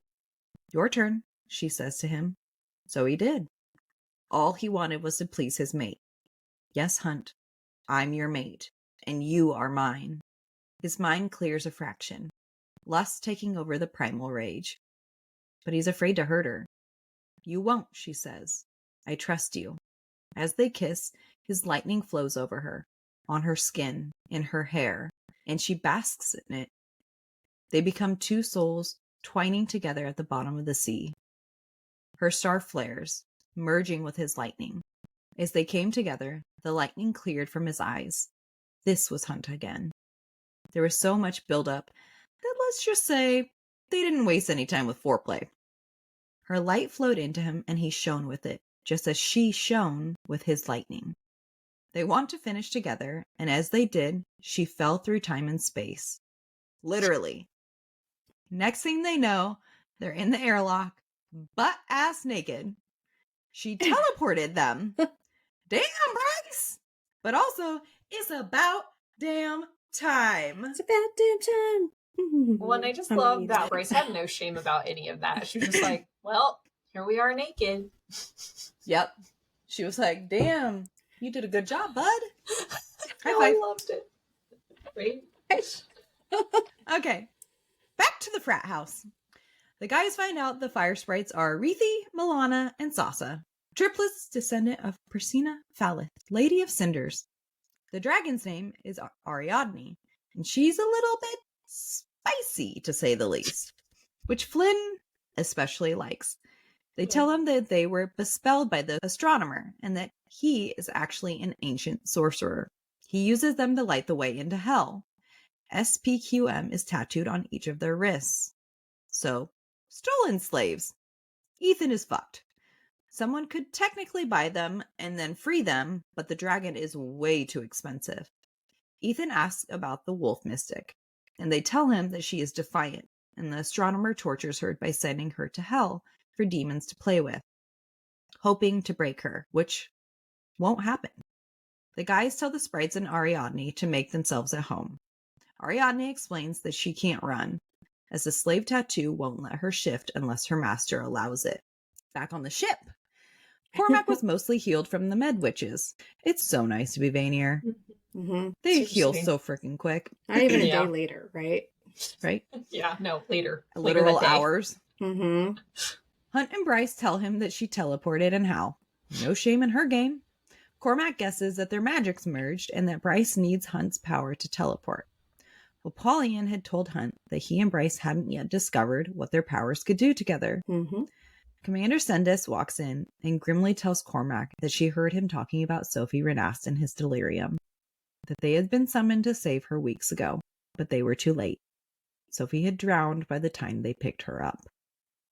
Cormac goes to the morgue to be with Sophie, utterly devastated. He explains how they met, how he fell for her, how he never deserved her because she was good and brave and kind. They see that a series of numbers were carved into Sophie's bicep. No one was familiar with the numbers, though. But Sophie doesn't do anything without a purpose. They know they are on their own now, against the Asteri and against Ophion. But they will make them pay. Later, Day calls out, "Night?" into his mind. He relaxes and goes to the bridge. She heard what happened in Idra. Rune questions her about Pippa killing people in cold blood. She says Pippa is a fanatic. Rune goes on to tell Day that Agent Cypress, aka Sophie, is dead. That this is confirmed startles Day, and she is obviously upset about it. She admired Sophie's courage. He asks why she works with Ophion when they are so horrible. She says no other force has stepped up to the Asteri, that they must pay the cost so their children won't have to. Rune then tells his biggest secret, one he's never told another soul, that the Oracle told him he would be the last of his bloodline, either infertile or destined to die. But with his fucked up father, he probably wouldn't be a good dad anyway. She says she can tell he loves those around him, that he is kind and caring, all things that make for a good father. Rune is unsettled by the day he had, so Day offers to tell him a story. She sits and runs her hand through his hair. He relaxes, listening to the story about a witch who runs away from a prince pursuing her. Rune falls asleep before the ending. When he wakes, he gets a small glimpse of Day's hair. She awakes, startled, and asks what he was doing. He said he just wants to know what the ending of the story is. She responds that the witch turns into a monster and kills the prince. Then Day walks off into the darkness. I think he'd be a good dad, you guys. I think he'd be such a good dad. Wonderful I mean, look dad. how he does with Bryce, like he just... Yes. How he could think that he'd be a terrible father. I don't even understand. I keep seeing fan art of him, because, I mean, he's 50 years older than her, so, he was him now when she was little, doing her nails with her, dressing like a ballerina with her, and... Yes. I picture all of that. He would be phenomenal. The best dad. Guys, I don't want him to die. I don't want him to die. I know. I would be so sad. I'm going to be so sad if that happens. Will you write it, Brie? I might write it. I can just see him, if he's infertile, being such a good uncle to Bryce and Hunt's future. I need that in my life, personally. Agreed. So, one of the things that we learned early on in this part is Bryce and Hunt went to the Bone Quarter and chit-chatted away with the Underking. Were we surprised, or how did you all feel learning about what happens to the souls there and that they're used as second light? I have a lot of feelings, but I want to hear your guys' first. I was shocked. This was something that totally shocked me, because they have such a beautiful picture of what their afterlife is, and that they go across on the boat and they make it over there, and their souls are deemed worthy, when really they're deemed worthy to be eaten. They have enough magic to be eaten. And that's the only reason that souls get dumped into the water, is because they don't have enough for them to feed off of. They had this whole picture of what he had shown Bryce, of the meadows and the green and all this stuff that is all false. Okay, I need sad. I need help, because I don't understand things sometimes. Okay, so the Underking is not part of hell. No. Or is he? He's not. No. Okay, because that's the part that I didn't understand was, okay, hell also needs second light, or is it just him that needs second light? I just didn't understand like what all that Hell meant. is not what we see hell as. Yeah. It's not like souls going to heaven and hell. Mm-hmm. That is essentially, think of it as its own realm, Mm-hmm. like its own world. Because there's Prince of the Pit, and then there's the Prince of the Chasm, I believe, and then There's I thought 7 of them. Mm-hmm. And for some reason I just thought that Thanatos, who's the Underking, Nope. right? No, see, confused. No, all right, help me. Thanatos is the Prince of the Ravine, which is, I think, level 4. Underking is completely different. Okay. He's just the head of the Bone Quarter. Okay. So he's just a head, just the same way as the Autumn King is, or that's right. any of the other ones. He is not associated with hell, at least that we are told. And he is like the leader, essentially, I think, of House of Flame and Shadow. Mm-hmm. Or at least he belongs to that house. Yes. And that's who Jessica works for, or answers to. Apparently. Okay. Got it. He doesn't know her by that name. Don't worry, it's in our theories. Oh, I know we're gonna get there. How do y'all feel about Mordac being Danika's dad? Just mind blown. I know we briefly discussed it while you were reviewing, but he's horrible. Well, no wonder why she didn't want anything to do with him. Oh, 100%. I do not blame her at all. But like, how did Danika become Danika with 2 shit fucking parents? But okay, that happens. You can still be a good person with horrible parents. But I'm like, oh my gosh. I think it helps that because Danika's a wolf, they're in a pack, right? So it's not just her and her mom, right? Yeah, totally. So I think that probably helped a lot of it. Like they're and I mean, the Prime seems to be a good person, so agreed. Maybe we just took after him. Yeah. I'm actually surprised that Mordac didn't stay in with Sabine, because I feel like in a pack they have that loyalty that they just kind of stay. I don't know. I just felt like he wasn't a part of her pack.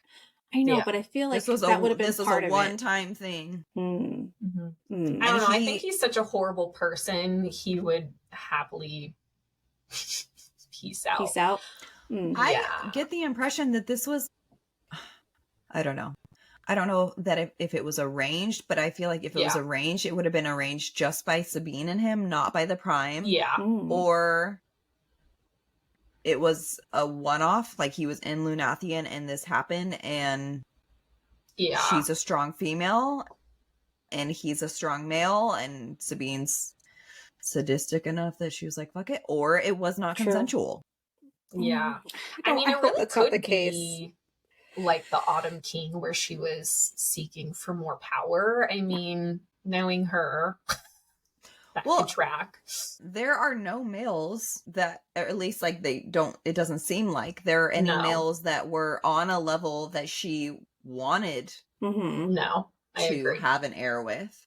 So, and his bloodhound abilities, I mean, that's significant. For sure. Do you think he kept it secret too, though? Or do you think everybody knows? I think it's well known. It seems like people are more aware of that one. At least within the wolves. True. Yeah, I agree. I don't know that it's advertised, but it seems like the wolves are aware at least. Guys, Bryce and Hunt finally had actual sex. What? It only took book 2, part 2 to finally get to this moment. Like the end of part 2. Correct. Not even damn near 300, 400 pages into it. It was good. Yes. It was good. I glossed over it. I loved the build up. I love personally that they are mates. I'm always into a mate situation. It just I hope it's true though, because she's confirmed it. I don't know. Yeah, Sarah J. Maas has confirmed it. Yeah. She verbally has confirmed then that's it. good. Oh, that's good then. Yeah. Okay. And didn't she make a comment like she wouldn't break that one up or something? She's a happily ever after writer, even though a lot of people die. But like as far as couples go, once they find their mate, they're happily ever after kind of thing. Yeah. But I don't know. Guys, out of all the couples in this world, them I feel the most uneasy about, of not being certain about their future. Not that they're like in a breakup or anything, obviously not their mates, but I'm so worried if something's gonna happen to them. Like they're gonna be star-crossed and never be together kind of thing? No, like someone's gonna die. Yeah. I don't know. I just have an uneasiness about them that I have not had with any of the other mated couples. I don't like it. I know. Makes me we so just sad. not kill any of these beautiful main characters that I love. Okay, but if they go back into the other series and start killing people off that are important, I'm like, we can do. You know, tell Michaela. Yeah. You know what I'm gonna do. You know. We know. No. All right. So that wraps up part 2. We are now going to go into part 3, the pit. Veronica, take it away. Let's go. All right. So after Sendes and the Ocean Queen's ships saved everyone, they go back to Lunathian, trying to piece together everything that just happened. The numbers/letters on Sophie's arm, which Declan can't find anything on, and the fact that the Hind and her Drevels weren't already at their apartment waiting to arrest them. But you know who did come knocking Baxian? How the hell does he keep getting past security in the downstairs lobby? I mean, not that it's very secure or anything like that, but it's still. Supposed to be. It's supposed to be, but it's supposed to be secure. I mean, Adis got through there. How often has Sabine gone through that damn thing? I feel like Adis is just all like of them. popping up. Blip. Man, popping in but still. All right, jokes aside, Baxian wants in. Not in the apartment, but he wants to be a sympathizer after seeing them blow Ophian to smithereens. But alas, he's not allowed in the Cool Kids Club. He's one of the bad guys. He definitely double-crossed them, sympathizer or not. Somehow, in the middle of all this, Hunt figures out that Bryce knows more than she's letting on, and he wants to know what exactly that is. He saw how tense she got when talking to Pippa about snakes and guessed that Emil was with the Viper Queen. You see, Bryce figured out that where the weary souls go to rest or find relief or whatever that was didn't mean the bone quarter, and she hoped that the Viper Queen would help because of the power Emil supposedly possessed. Remember, the Viper Queen can psychically communicate with little slithery and scaly things. And what's hanging out in the marshes? Sobex. They find Emil easily and report it back to the Viper Queen, who then dispatches her henchwoman to retrieve him. Bryce and Hunt go to the meat market to pick him up. It couldn't have been as easy as this, though, right? No, of course not. Bryce had to make a deal. The Viper Queen would rescue Emil and turn him over to Bryce in exchange for one favor owed to her, to be redeemed whenever she chose. How did Bryce orchestrate all of this, you ask? Well, through a very technical and advanced way of communication, postcards. Fury, Juniper, Ember, and Randall have been in on the secret the whole time. Randall, being the badass he is, taught Bryce long ago how to write in code. So while anyone who intercepted one of these postcards between her and Ember would see things like, I bought a new rug for the bathroom today. But really, it's more like, you want to adopt this human who has no powers whatsoever? Emil was given a new identity, a new life with Bryce's parents. He became Kukmar Salago, Bryce's half-brother. Hunt returns to the Comitium. Celestina inquires how the visit with Bryce's parents went. He continues to lie to her, and he doesn't feel great about it. She congratulates him for his and Bryce's change in status. I guess everyone can smell that they have mated on a biological level. Celestina reports that there have been demon activity on the Northern Rift and has files she wants him to review since that's his specialty. Hunt Athalar, Demon Hunter. Speaking of Hunter, we find out that was Sandriel's nickname for Hunt, and he's not very fond of it. Okay, So Queen Hypaxia visits Rune at his house. His frat boy house, the disgusting beer-soaked house with stained couches and mirth root on the coffee table house. He introduces her to his new roommates, the Fire Sprites, who we mentioned before, Rithi, Milana, and Sasa. And let's not forget Ariadne, the Dragon Shifter. Ethan, Flynn, and Declan are there too, but she shoos them away so he and Hypaxia can talk in private. She needs a favor. You see, she doesn't trust her mother's coven. She doesn't have the same vision they do. They would love to submit to the Asteri, which is weird because the former queen wanted the opposite of that too. But aren't witches loyal to their queen? Normally, yes, but with the unconventional upbringing Hypaxia had, she was not winning any popularity contest. They could choose Lydia, her half-sister, also known as the Hind, to take over, because even with no witch powers, Lydia could claim earth and blood, and that is a whole lot better than the necromancer gifts that Hypaxia... Lydia could claim earth and blood, and that was a whole lot better than the necromancer gifts Hypaxia has. Ultimately, she would like an escort to the Archangel's meeting ceremony. Say less. Rune appoints Ethan to be on guard duty until further notice. Ethan, with his wolfy hearing, agrees, but asks Hypaxia if she would help him too. He wants to get in contact with Connor and the pack to warn them about what's to come with the souls being eaten and all Second Light stuff. She's willing to, but there's only one time she can do it, on the eternal equinox, which is only weeks away. That's when the veil between the two worlds is the thinnest. So is this like Halloween, kind of like in our time? Because yeah, I believe they talk about like out in the city, people getting dressed up and things like that. But it's also like an important holiday. Okay, which makes sense. Rune has an idea. With the Witch Queen looking for security, he uses this as an excuse to keep Ariadne out of the astronomer's clutches. He needed a royal official reason to commandeer someone else's slave, and protecting his fiancée was a pretty damn good reason. A dragon fits the bill perfectly. Meanwhile, Tharion is deep in the Blue River. He reveals to his queen that the Sea Queen has awesome ships. Of course, she sees this as a threat, because why didn't she know about this before? Does her sister plan on using them against her? Paranoid much? She wants him to find out more information on the Queen's city ships and continue to search for Emil at the same time. Hunt finds Tharion to tell him that he knows where Emil is, but doesn't reveal where to find him. He tells him to call off his search and that Emil doesn't have the Thunderbird powers that Sophie had led everyone to believe. But she only said that to get someone to help her find him. Tharion is stunned. The River Queen is going to be so mad. He decides then to use this information to his benefit. He's going to pretend not to know anything, to use it to buy more freedom from his obligations. You know what those obligations are. The princess. Hunt leaves to find Bryce at work. He wants to do more research on these Deathstalkers. She's working late and doesn't think she'll be able to get them into the archives where she works. But hello, employee benefits. Use of the facilities alone? After hours? Wink, wink. Kayla, show me your wink. Good job.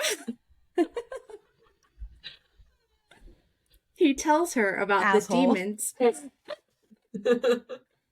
He tells her, I don't know what you're talking about. He tells her about the demons in Celestina's reports, all rare and all lethal. But Bryce can't help herself. She starts to play footsie with his big, muscled thighs. If Adis, or the Prince of the Pit, is planning something, this could be the first hint. He can't tell Celestina what's happening without divulging Hell's interest in Bryce, so he's researching a way to tell her. Bryce continues to distract him, tease him. If Hell's amassing armies, then the demons already sighted must be the vanguard, coming to test the defenses of Nenya. Bryce tries to be helpful. You know, there might be some text over there, in that dark corner of the library. More wink, wink. While things are getting hot and steamy, they make their apologies for the lack of trust on both parts. I love you. I've been aching for you. Soaking panties. Dirty talk. Makeup sex ensues. All right, so the Autumn King visits Bryce at her office on a completely different day. Thank gods, because that would have been real awkward. He calls her out, though. He can smell that she and Hunt have mated, and he is not happy about it. But when is this guy ever happy? Like, never. Especially when it comes to her, right? Yep. Or Rune. Yes. He said he wanted her to marry Cormac to help her and her future Fae babies. In Avalon, supposedly, where Cormac is from, no one can penetrate the mists there without permission, even the Asteri. So this could potentially keep her and her young ones safe. Why should she believe anything he does would be done purely by good intentions? He's never cared about her before, not until she surpassed him in power. Bryce is suspicious, and rightfully so, because dear old dad has one more thing up his sleeve. Princess Bryce Adelaide Dannon. The legal name change has been made, and there is no going back. When Bryce used that title to help June, she basically declared it to be fact. He tells her, you purchased influence with your title, with my name. No refunds, backsies, or returns. He commands her to maintain appearances with Cormac despite her so obviously smelling mated. Guys, she is pissed. No one tells her what to do. She's like the type of person who, when they're like, you do this, she's like, I don't think so. I'll do the other thing. She just buries her 100%. Heels in the ground. Yeah. And she just... Well, and she had no idea. Relatable. Like, no idea that by using it... Okay, I kind of thought she'd call herself, like, Princess Bryce Quinlan for some reason, even though I know that's not her royal name. So when she called herself Princess Bryce Dannon, I was like, it felt wrong. It felt wrong. Using it. Yep. Well, because I don't know if Quinlan wasn't going to put as much emphasis, right? No. So she had to use a name. No, she needed the weight behind it. Yeah. She's not a princess as a Quinlan. No. She's a princess as a Dannon. All right. So, unbothered by Bryce's fit, the Autumn King notices the number on a piece of paper and asks her about it. It's a sequence of numbers found on Sophie's body. All elusive, he tells her he knows what she's looking for, and that he's also been looking for the same thing for years. What is that? The truth. After the bomb her dad just dropped, Bryce needs someone to talk to.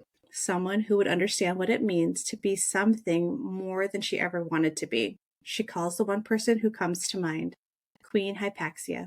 They meet at a pizza place, or I assume it's a pizza place because that's what Queen Hypaxia ordered. But Ethan is also there as guard, and Ariadne is nowhere to be seen because maybe she's watching from like someplace else. I don't know. Girl talk commences. They both just want to be normal. Hypaxia for the few months after her mother died, before she was acknowledged as queen, and Bryce, well, all the time. Family you're born to can be hard. Hypaxia divulges that she doesn't consider the Hind as her family. She reveals Lydia's father is a rich and powerful stag shifter in Pangaea, and that she inherited her power from him and was sent to live with him when she was just 3 years old. Hypaxia never knew her or met her, but plans to meet her soon. After finishing lunch, they continue their girl talk and go for a walk, Ethan with them. Hypaxia slips that she was seeing someone romantically, but the relationship wasn't possible. She tells Bryce her engagement to Rune was an attempt to keep the former Queen's Coven from gaining too much power. But didn't she want the witches to return to power? Aren't they already powerful?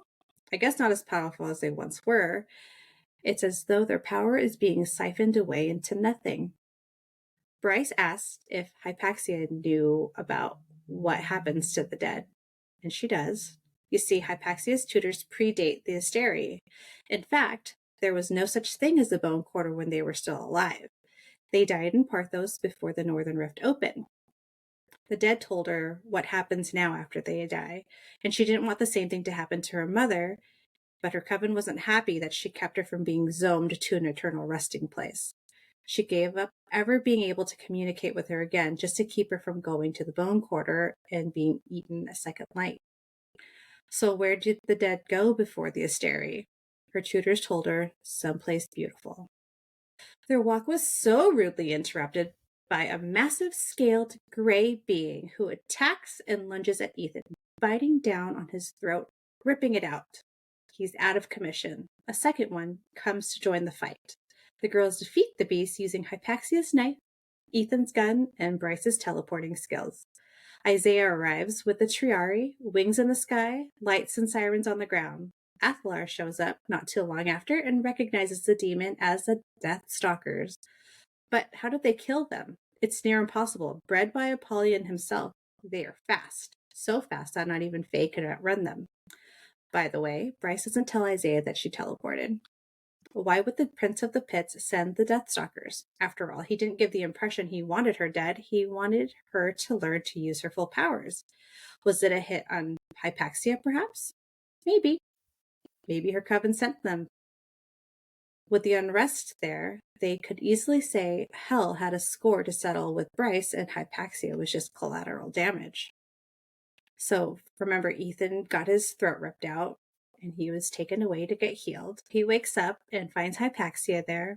And then not too long after, Flynn and Tharion visit him and want to know when he can come back home. When was the last time he felt like he had a home? Sure, he was part of a pack, but ever since Connor died, nowhere felt like it. He wasn't part of Connor's pack. He was part of Amelie's pack, but he still didn't feel like he was there. Anyways, He asked what happened to Ariadne. She was supposed to be watching from the rooftop, or at least that's what he thought. They told him that she fled, but where would she go? So Flynn leaves to let Ethan rest, and Tharion walks Hypaxia home. While on their little stroll, we find out during the summit, over one of the breaks, they have become fast friends, bonding over various obligations since that accidental encounter. Tharion, being Tharion, even has a nickname for her, Pax. While chatting, they spot Pollux and Mordac. Whatever could they be up to? Rune spills the tea, you guys. Surprise, surprise. Congrats on your new promotion, Prince Hunt. Son-in-law to the Autumn King, Rune's brother. Bryce is mortified and most definitely apologetic because isn't this what Bryce wanted to avoid, becoming princess? But because of her official acceptance of the title and Hunt being her mate, he is now a prince. Either way, Hunt would be happy to share the crown with her. But Bryce has a plan to get out of this clusterfuck. So after walking Hypaxia home, Tharion shows up and he's like, hey, do you got room for one more? I want to move in. And they let him. Later on, Daybright and Night see each other once again on that bridge. She apologizes to him for getting pulled away so unexpectedly. She confesses that he is her only friend and actually agrees to meet him on the Eternal Equinox. She has to go to the ball for the Archangels, and would you look at that? He'll be there too. So they make a plan to meet at midnight near a fountain by the Comitium. And since this is a mass event, they come up with code words so they would recognize each other. Day to his night. Things are getting real, you guys. They're actually going to meet. I know it was like she didn't want to.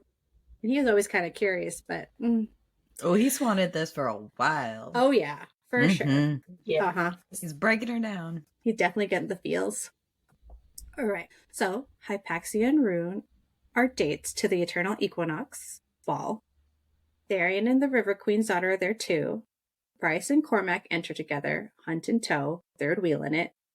But the first order of business is to make their way through the crowd to give their well wishes to Celestina and Ephraim. And right there, in front of everyone, Bryce claims Hunt as her prince, and he is her mate. She's Hunt's property now, and there's nothing no one can do about it. But what about Cormac? Oh, he's just a close friend who's nice enough to escort her to the ball. A public declaration to snub the Autumn King. How could he reprimand her for this? He can't. He doesn't only think he can and plays along while glaring daggers at Bryce. But the Autumn King isn't the only one upset. Cormac is pissed. Not because the engagement is over, but because Bryce didn't give him a heads up. Mm-hmm. The archangels pass on their congratulations, making their union more official. Ephraim and Celestina thank everyone for joining them and welcome their guests of honor. The Asteri. All 6 of them, because the 7th one is dead. Thankfully, they're there remotely. Oh, they definitely comment on the newly mated couples. Emphasis on couples. But how did they know? Because they just made this announcement. Rune searches through the sea of Vanir, and he spots Hypaxia. Her eyes also scanning the crowd. He gets a little excited. Could she be his day? Nope. She's looking for her sister, the Hind. Since he's got 10 minutes before midnight, he offers to go with her for moral support. Once they find her, Hypaxia makes the first move, and it doesn't go well. You can tell she's trying, but it's apparent Lydia has little to no interest and isn't impressed. All right, so with 2 minutes left, Rune excuses himself and leaves anxiously. He runs into the Harpy. Is it her? She doesn't know the password. It's now midnight 02, and day is nowhere in sight. The Harpy's still there, and now the Hind too. Not wanting to put Day in any danger, he leaves without saying another word. Remember, the Hind still hasn't said anything about Idara. At the ball, we go back inside. Hunt and Bryce can't keep their hands off each other. They escape in search of a place to relieve some pressure. But the cloakroom door is locked. Hunt uses his alpha hole strength and shoulders the door open, eager to get Bryce alone. To their shock, they find Celestina with one of her bosoms hanging from her dress, her nipple still wet as if just in a lover's mouth. But it isn't Ephraim standing there. It's Hypaxia, mouth swollen, hair disheveled. Celestina is Hypaxia's lover. Celestina wants to free herself from love every single day because she thinks love is a trap. She even goes so far as to warn Hunt that being a prince is similar to being a slave. But to Hunt, Bryce is worth it. Hypaxia returns from the bathroom after claiming that her tummy was unsettled. Ethan finds her so they can try to contact Connor. As Hypaxia prepares for the summoning, Ethan notices she connects 6 candles with lines drawn with her knife and a 7th candle at its center. It looks a lot like the 6-pointed star Bryce made with the gates this past spring. Hypaxia says it's a symbol for balance, male and female, light and dark, above and below, and the power in the place where they meet. And she begins chanting. It gets colder, the necromancer magic working in the air.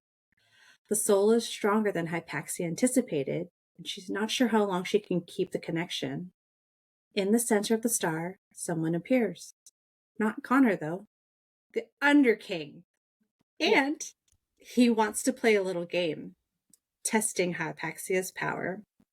Hypaxia and Connor have to find their way out of a dangerous labyrinth of wards designed to harm and maim while being chased by hounds. Okay, so day and night meet again at the bridge that connects their minds. Now it's Rune's turn to apologize to her. He tries to explain that he didn't stand her up and that he was actually trying to keep her from danger. But she knows. She knows because she saw him there and calls him by his name. He wants another chance to meet her, but she's no longer there or close by. She knows more about him than he thought. Who his father and sister are, who he's currently engaged to. Who is she? But he kisses her, and she meets his eagerness. And just like the last time, she's pulled away by that male on the other side. All of this happens, all in the same night of the eternal equinox. Apollyon, the prince of the pit, the Star Eater, meets Bryce in her sleep. He's brought her to what remains of Parthos. He says Adis is raising Hell's armies right now to invade Midgard and reveals that he would not be happy that Apollyon is meeting with Bryce. Why is Adis so protective of her? Oh, that's right, because Bryce has a Starborn Queen's power, or light, his great love. Apollyon tells her that he and Adis were Theia's allies despite what history has been passed down through time. That this is why he defeated Peleus and ate the 7th is very serious. He wants to know why she hasn't mastered her powers yet.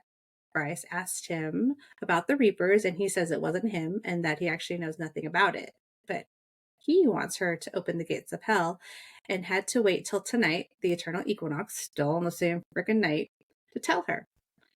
It's the time when the veil between the two worlds was the thinnest, and that doesn't add up. He was able to communicate with Hunt before.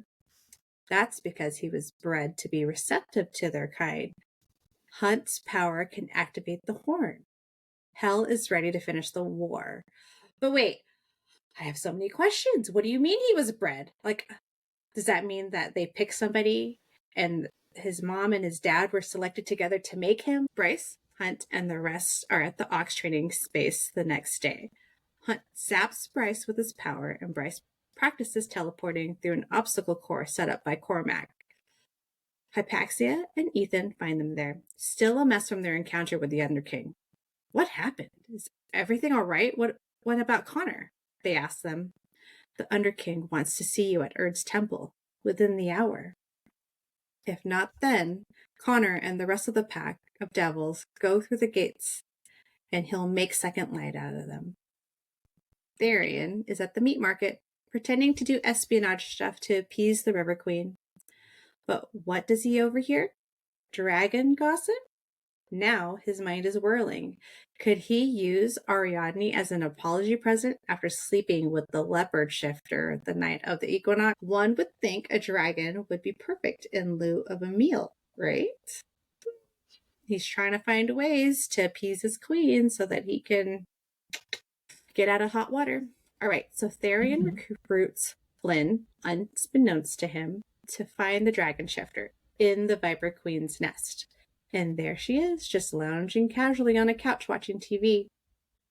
It seems that after leaving Ethan and Hypaxia before the Death Stalkers attack, she sought out the Viper Queen, wanting asylum. After some discussion, they came to an agreement, and now Ari, as Tristan Flynn so affectionately likes to call her, fights in the pits. And from what I understand, she is a force to be reckoned with. Even still trapped in her human form, she can kill a mofo. Mm-hmm. Anyways, so Flynn stays behind to convince the dragon shifter to come home while Tharion moves to another room with the Viper Queen to discuss other things. The harpy is there. Fortunately, she's only there to buy drugs and left promptly after getting her goods. Tharion wants info on Pippa Spetsos, or the Ophian rebels, and he wants Ari. The Viper Queen doesn't do favors for free, but for the right price. What's her fee, you ask? Get Rune's legal team to mock up paperwork claiming the dragon has been commandeered by the Viper Queen and that her fighting here is a matter of imperial security. In return, she would tell him what she knows. But Tharion would never get Ariadne. A deal was struck. So what does she know? Call your friends and find out, she tells him. I don't know about you, but I think Tharion got the short end of this deal. Okay, so let's backtrack to the dragon shifter. She and the Viper Queen's arrangement was that Ariadne could stay and fight for her, and the money they made would be split. Basically, she would be working to buy her freedom. But how long would that take? Because Ariadne said that not even a prince's riches could buy her freedom. Like, she just was that expensive. So how in the world was she going to be able to make that much money to buy her own freedom? So Bryce actually has been to Erd's temple in Moonwood once before with Juniper one drunken night during college. They wanted to make an offering to the goddess of fate. Malevolent and far-seeing Erd, please make our destinies as epic as possible. I think they got their wish.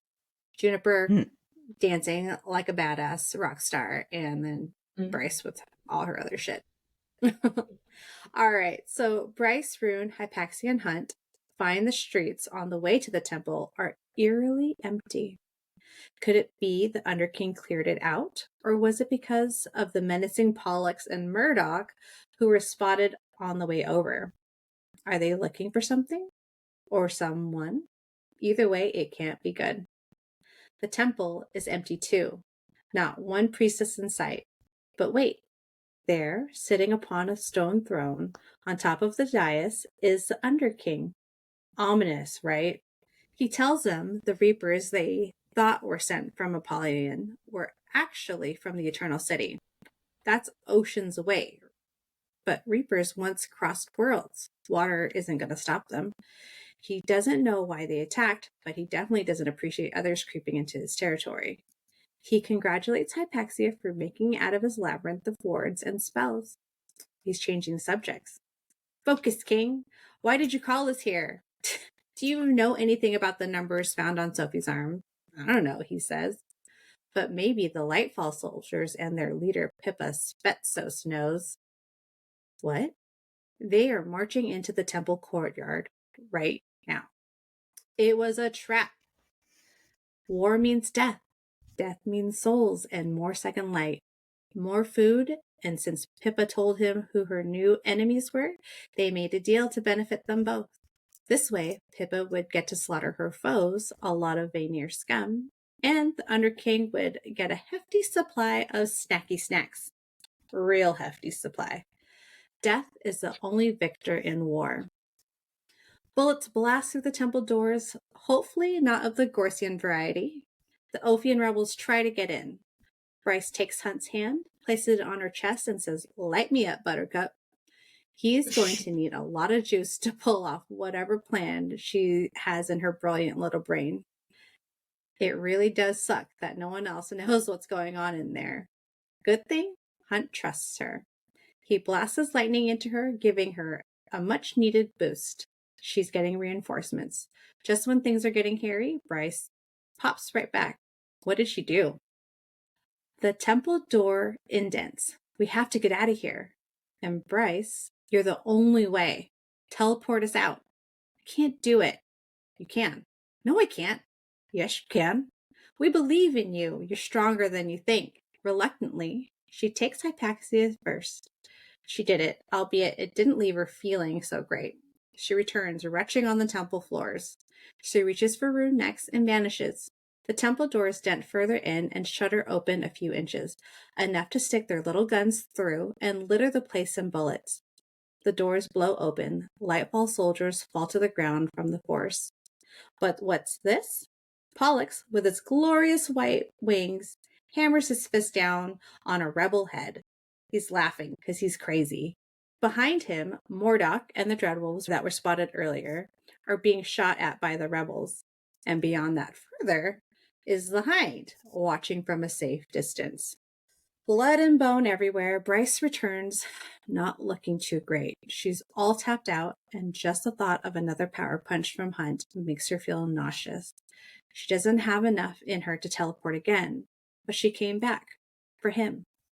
How did she get reinforcements? She went to the gates, found that one was pretty empty, and broadcasted a report that Ophion was attacking Urd's temple, right in the middle of one of those stupid little daily announcements. But her voice will be recognized, right? Bryce is quick thinking to the rescue. She used one of those voice-altering apps and recorded the message before playing it over the gate. Brilliant, right? But how will they get out? The only door in and out of this place was trafficked with Ophion falling to their death by the hands of Pollux, Mordac, and the Dreadwolves. Hunt could try to blast his way through with his lightning, but then they would know of their involvement and the Hind might reveal what she knew.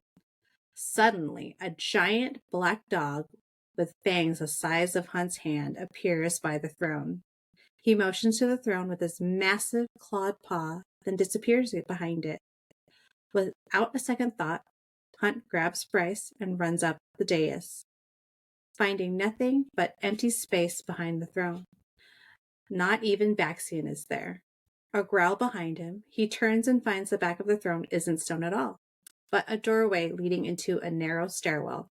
They dash through, Baxian transforming into his angelic form and seals them in. That's not the first time Baxian has shown up to save them. Sus much? With what pathetic amount of energy Bryce has left, she takes the gun from her shoulder and points it right at Baxian. What's your deal? I don't believe you're not working for the Hind or the Asteri. Tell me the truth before I put this bullet through your head. Unafraid and unworried, Baxian looks at her and says, "Through love, all is possible." He peels down the collar of his battlesuit, and there, just over his heart, is a tattoo in Danika's handwriting with those same exact words. Because Danika was my mate. I loved this reveal so much. So good. They go back and forth about this. How did Bryce not know? How did she not recognize the signs?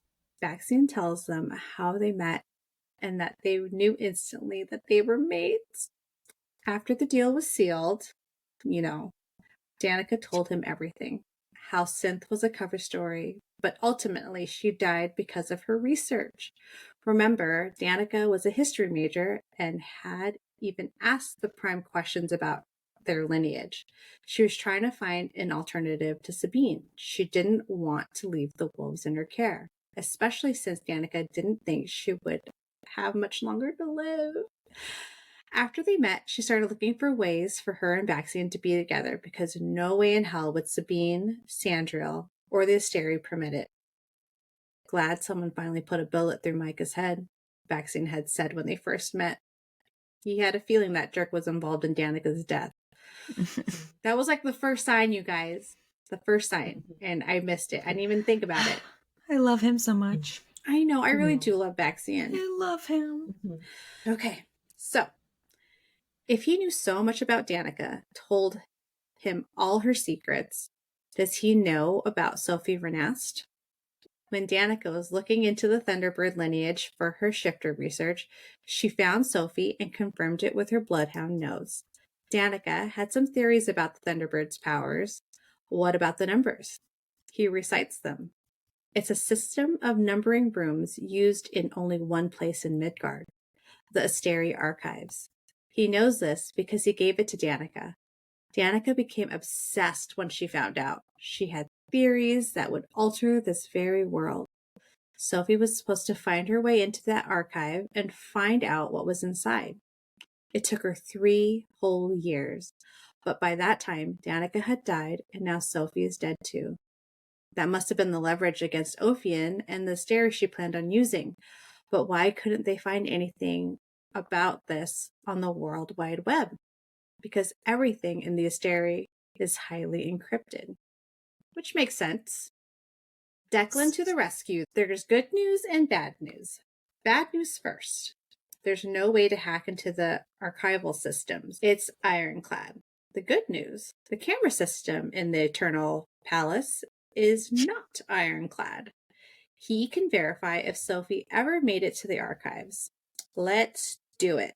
He finds her by using a facial recognition program. Everyone piles on the couch around Declan. Bryce tries to get a hold of Cormac, but he is not answering his phone. 7 Eta dot 3 Alpha Omega. That's it. The camera footage shows Sophie going in and out of that very door 2 months before. Bryce had to know what was in there, what was so important that Danika was willing to risk everything to find out. But trying to get in with the intense security in place, how would they manage?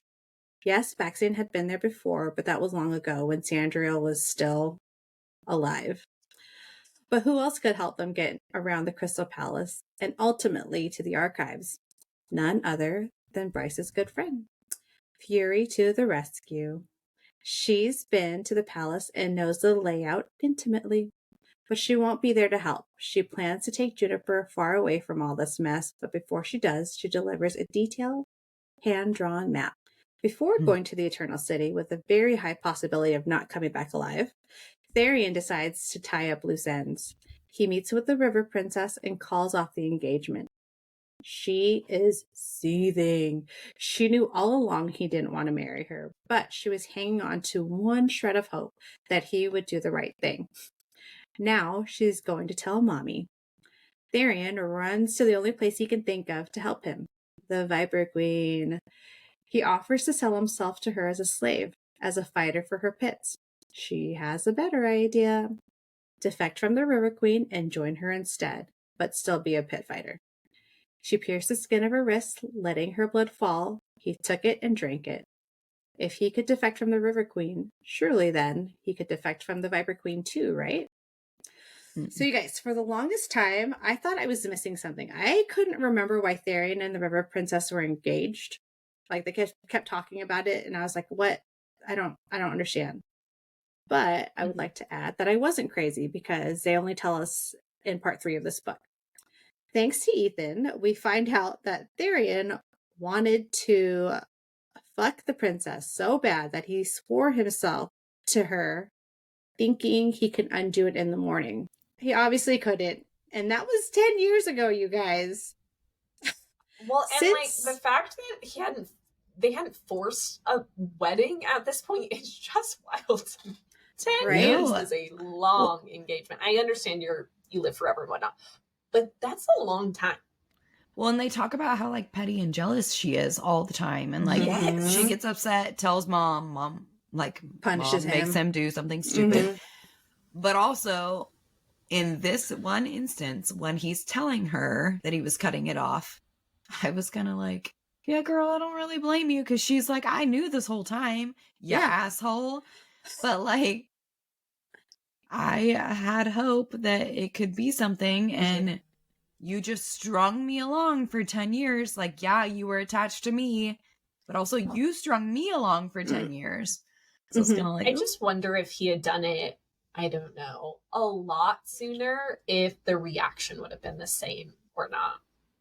Just out of curiosity. No, but he probably wouldn't have been captain of intelligence either, because he got that appointment because of her. But also, did he have to go to the Viper Queen? Because, like, that's a really drastic response. Well, and after remembering what happened to Juniper's brother, I'm just like, cool, now are you going to get addicted to her venom? And we're in this whole scenario over again. I'm just... I like Tharion. I don't wish that for him, but I just feel like that's where it's going. Since we're talking about girls, Tharion asks if Ethan is seeing anyone. And his mind goes to the Alpha Wolf Mystic. And since we're on the topic of wolves, Ethan goes to the Prime, intent on telling him about the wolf enslaved to the astronomer. Sabine is livid. Why would she save a lone wolf? It's a waste of time, and anyone who would want to help is a fool. Ethan leaves, knowing he did what he could. He told someone. Sabine follows him out. Then the Prime asks, what did she look like? Did she smell like snow and embers? Perplexed, Ethan confirms this and describes the wolf as pale-skinned with medium brown hair. But how did he know? Because Sabine is not the only Fendir heir. Sabine had an older brother she fought decades earlier, taking his prime apparent title and becoming Alpha. Everyone assumed he died, but maybe he didn't and was just exiled. He decides that he can't go with everyone else to Panjira. He has to do whatever he can to guard her, because if there is another Fendir heir, this could be the future Danika had hoped for. Okay, back to the plan. Cormac finally arrives after convincing his dad that he's trying to woo Bryce back from Athlar after his engagement failed so publicly. Okay, these Fae Kings are delusional. Can I just put that out there? Quite literally delusional. You're mated biologically, but like, it's fine. All right. They need a big distraction while Hunt, Rune, and Bryce go to the palace archives and dungeons. Cormac tells them that Pippa is planning a raid in a few weeks on the Pangeran labs. She wants the mech suit prototypes and their scientists. They can lure her out by carrying out a raid earlier than expected. Declan is going to plant info on the rebel network saying that anti-Ophian rebels are on their way to destroy the base, forcing Pippa to act sooner rather than later. The lab is only 20 miles north of the Eternal City. If everything is timed right, Pippa and the Ophian would get to the lab, followed shortly after by the Dreadwolves. Day and night see each other one more time. Let's just say they have some toe-curling, breath-holding, heart-racing, is it getting hot in here, or is it just me moment between them? You guys, it's spicy. And after they finish, Rune tells Day that this was a good distraction for what's coming up for him. And what's that? She asks. He tells her everything. I can only imagine her face changing as he's telling her this, going from innocent curiosity to what the fuck, and then horror. She begs him not to go through with it.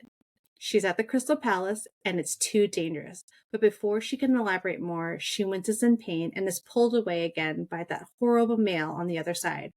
Right before she disappears, she says, "The dungeons." And with that, Rune declares the job starts tomorrow. Day has to be there, right? That's where they're keeping her. He needs to find her, to save her. The next day, ready or not, here we come. While waiting for the all clear from Cormac that things are underway with the plan, Rune has a little heart-to-heart with Bryce. I thought he was going to tell her what the Oracle had told him, but he tells her that she should be queen. Of course, she has no interest in becoming queen. Cormac interrupts their discussion when he teleports in, taking Bryce with him to the Crystal Palace. He overheard just a bit of their conversation and asked if what he heard was true, that Rune thought she should be Queen of the Fae. He's right, he tells her. I didn't understand what the Oracle's prophecy was, but I do now. She didn't mean our union and marriage would bring prosperity to our people. She meant our union as allies in this rebellion. But the choice is up to you. Cormac drops Bryce off with Hunt and leaves to bring Rune back. Rune with them, and Cormac back with Tharion at the lab. Their plan is live. Light it up, Athalar.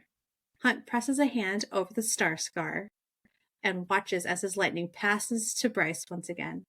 Then she teleports into the archives, into a stairwell. At her back was the other side of the door Sophie had walked through. The only thing beyond the stairs and the long hall were a set of crystal pipes shooting upward into the ceiling, with plaques beneath them, and small black screens beside the plaques. One for each of the asteri, 7 in all. Each plaque has a different name: Hesperus, Polaris, Esophagus, Octartus, Astras, Sirius, and Rigulus. Suddenly, first light erupts from the crystals, shooting up the 6 pipes. Sirius is empty because he was gobbled up, so his doesn't work. The black screens filled with readings showing different power levels of the asteri. The asteri fed on first light. They needed first light. Everything behind the door, from the quartz floor and the crystals funneling power into the pipes. It's a conduit of power, just like the gates in Crescent City. This room is exactly 7 levels below the throne room. Did the asteri fill up with power while sitting upon their crystal thrones?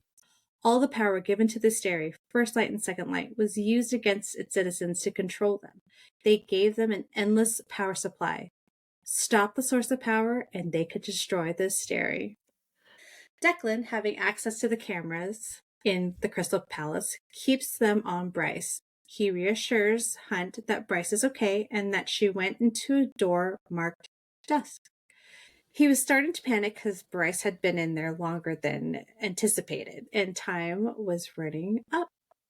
Could this be Dusk's truths that they were trying to find? In the room, she sees a round table with 7 seats around it and a projector in the middle, but the walls are covered with paper. Star maps with different constellations and solar systems. One map had been pinned where the only inhabitable planet was. It was labeled Renthar, conquered AE 14,000. Scribbled beside it, a bellicose aquatic people, primordial land life, little supply, terminated AE 14,007. She found similar pins, labels, and notes on other planets. Then she finds Midgard, conquered AE 17,003. They did not see the old enemy who offered a hand through space and time. Like a fish to bait, they came. They opened the gates to us willingly. They walked through them to Midgard at our invitation, leaving behind the world they knew. The asteri had lured them here, all from other worlds, from other planets, using the northern and southern rifts to travel between worlds, to feed off of them. She turned on the projector and found a 3D round map of the cosmos. It was a digital aurora, like the metal one in the Autumn King's library and the astronomer's chamber. She found a planet, Hell, lost, AE 17,001, a dark, cold world with mighty creatures of night. They saw through our lures. Once warring factions, the royal families of Hell united and marched against us. We were overwhelmed and abandoned the world, but they gave chase. Learned from our captured lieutenants how to slip between the cracks in the realms. They found us on Midgard 17,002.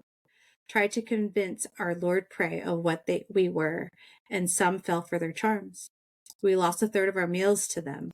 War lasted until nearly the end of 17,003. They were defeated and sent back to Hell. Far too dangerous to allow them access to this world again, though they might try. They developed attachments to the Midgard colonists. Theia. Hell had been trying to save them for 15,000 years. Bryce frantically searches for the Asteri's homeworld. You won't find our homeworld, Rigulus laughs through the intercom. They knew she was here the entire time. They want Bryce to open the doors between worlds. With the Starborn light and the horn, she is the key. They have actually been stuck here on Midgard since Queen Theia's daughter sealed the doors 15,000 years ago. Danika discovered that all shifters are Fae, from a different planet, but not the same as Bryce. He tells Bryce that her kind comes from an isle that existed in a beautiful, near-permanent twilight, a land of dusk. They killed Danika to keep her from revealing the truth, and it was easy to nudge Micah to do their dirty work. And convenient that Bryce got rid of him after. She teleported out of there to Hunt, but Rune's not there. Hunt is on his knees, bound with Gorsian manacles. Stunned, she wasn't fast enough to stop the harpy from slapping similar cuffs on her too. Rune is captured by Mordac, Danika's dad, in the dungeon while he was searching for Daybright. Hunt and Bryce are brought down there too and chained to the wall. Mordac ratted them out. He had been sniffing them all around the Glenathian and told Rigulus what they were up to. Rigulus is really interested in them, especially Athalar, because he doesn't smell like a regular angel. He's a cool angel. What does that mean? What kind of angel is he? But is also, he? Is he an angel? Is he? I don't know. I don't think so.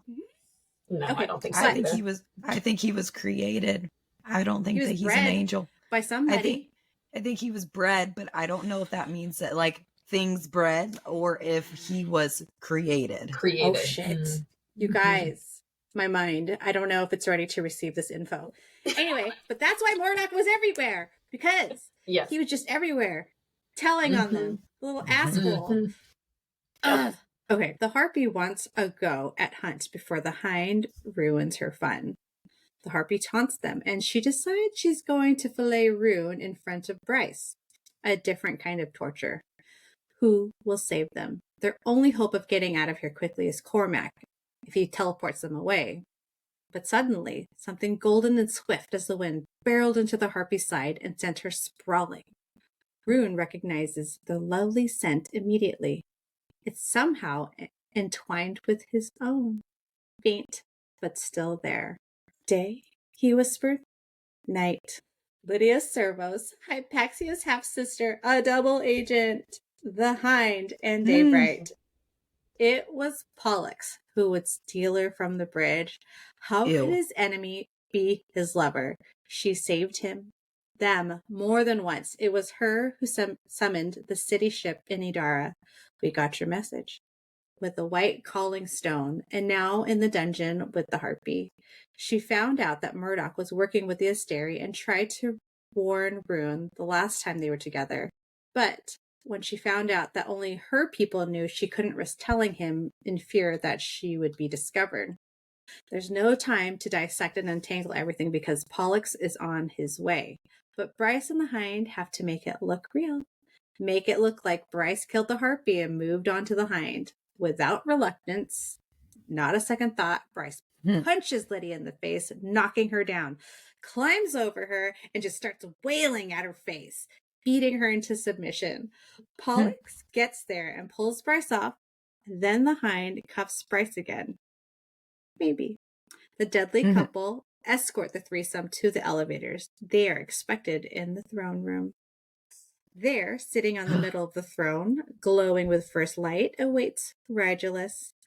Hunt's severed wings displayed high on the wall. Shahar's right above his, still glowing after all these years. Isaiah's is there also on the left to his. Where were the other Asteri? Oh, they were pulled away to the lab that was incinerated along with Cormac, Pippa, and everyone else there. For Cormac, this was his suicide mission. But there was a report that one person fled the scene before everyone else and everything else burned to hell. You want me to open a portal for you? Fine, but only if you let them go and agree to leave them unharmed forever. That's the real reason the Asteri lured them here. It was for Bryce. Rigelus couldn't just kidnap them after all, especially with her being a very public being. He had to set a trap. A trap that started when he disguised himself as Adis, you guys. I did not know. When you ask, in the beginning, when he showed up as a cat in her apartment, who else? Sorry, Ethan. That wasn't a prince of hell. It was actually an Asteri. Oh my God. It gets worse. Who else would have been able to get through those wards? He was the one who sent the Reapers, the Bone Quarter, all of it. A nudge to get her to hone her powers for just this occasion. The star in her chest is a beacon to the world from which the Fae originally came. But it glows when nearest to the Fae who have undiluted bloodlines from that world. Prince Cormac, for example. And it glows for those who you choose as your loyal companions. Knights, for example. The Asteri want revenge on that world, the one that beat them before.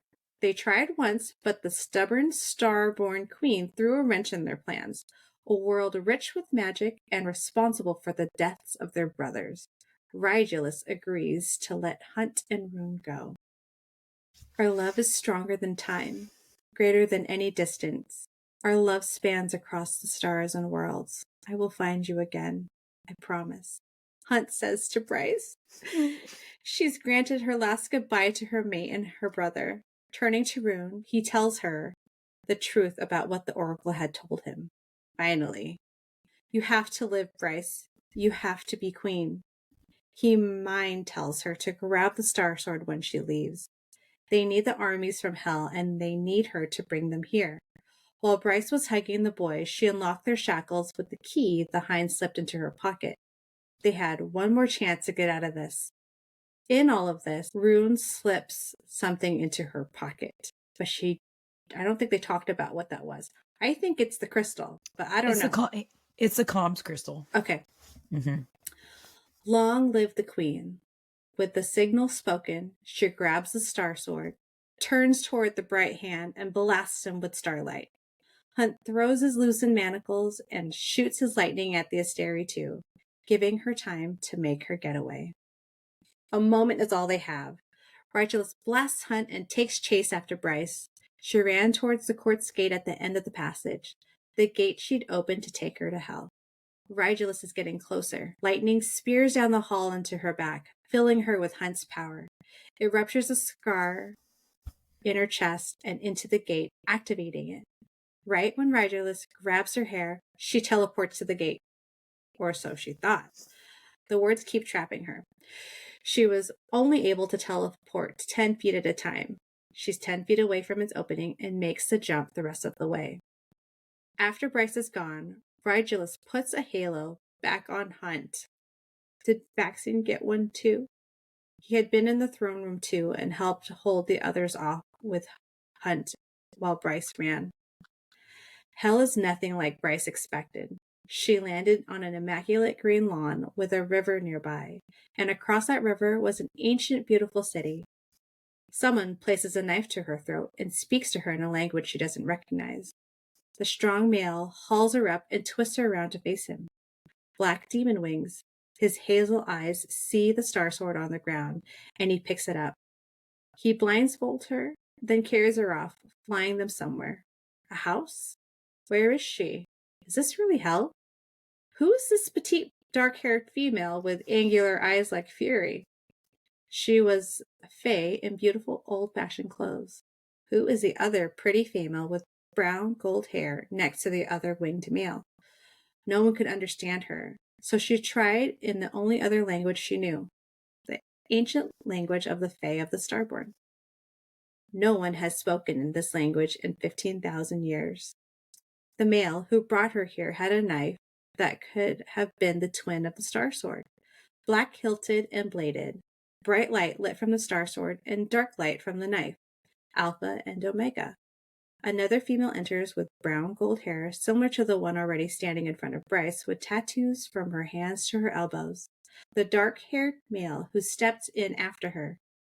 Rune? Same violet eyes, same black hair, face and posture, all similar to Rune. Hello, Bryce Quinlan. My name is Rhysand. Epilogue. Here we go. All right, almost done. Meanwhile, fuck the epilogue. Well, all the shit's happening, going down. Oh my god. Ethan has been on wolf watch outside the astronomer's building. Flynn calls him and tells him what Declan saw go down through the camera feeds. They need him. His pack. They need him. But he can't leave without the wolf. He busts through the door with a 1-2 punch and begs for her to wake up. The lost Fendir heir opens her eyes. Oh my god. It just so much freaking happens at the end there for us to discuss, quite frankly. We'll break up the ending a little bit because there's really just so much that happens there. In regards to the Asteri, how do we feel about everything we learned in regards to that? Because so much is unveiled as far as who they are, what they do, all the things. What are your thoughts? What are your feelings? They're leeches. Yes. They're literally leeches. I don't think that those are their bodies. I think they are leeches inside of said bodies, because, I mean, they kind of say that was his chosen body, was the body of a 17-year-old boy. Younger boy, that are literally just like world conquerors that go from one community to the next looking for a world that has fae or whatever, rich in magic, so that they can siphon it off. And But they did make the point, not that I'm agreeing with it. He's like, what's the difference between you and me? I feed off first light, you feed off the land. Why is, like, he tried to make it so that she could see his point of view. You kill animals and you eat them. You plant things and you eat those. And you're also looking for fertile land that will, give you life, will replenish sustain you and stuff like that. So but they're also like conquering worlds and then decimating them if they're not what they want. Yeah, like one of them didn't taste good and was like, Or they went to one where the adults didn't taste good, but the children did. And they only fed off the children. Well, nope. And fucking I just leeches. Don't imagine on all these worlds that they consume this energy the same way they are here. So here, I mean, they have a whole grid system and it's been modernized, but what were they doing before? Did they have to, I'm just trying to imagine it had to have been different. So there must be another way for them to leech off someone's power. And I imagine that more than often kills them. So I guess I appreciate that this way kills a lot less people, but still really fucked up. I mean, they still get it, though. Once it comes back in Second Light, they're still eradicating their soul. But they were trying to make it seem like it's okay, right? So they're like, you make the drop, you give us your first light, and in return, we give you a long life. And then that's how they were trying. Not that. Yeah. But then they also would have gone to a peaceful resting place. No. And they took that from them. Because then they are just going back to being food. So they're, you get a long life, but all they're doing is raising their cattle literally for slaughter. Rather than them having that peaceful resting place that they would have had before they came here. Yeah. And not even that. It was only humans here before the rift. Yeah. It was humans and regular animals before the rift. Fae did not exist in this planet. Yeah, they brought him in. I guess, what was the lure? What did they say out there that like, hey, come over here, this place is better? Like, what made this place so great that people wanted to come over? Do we know?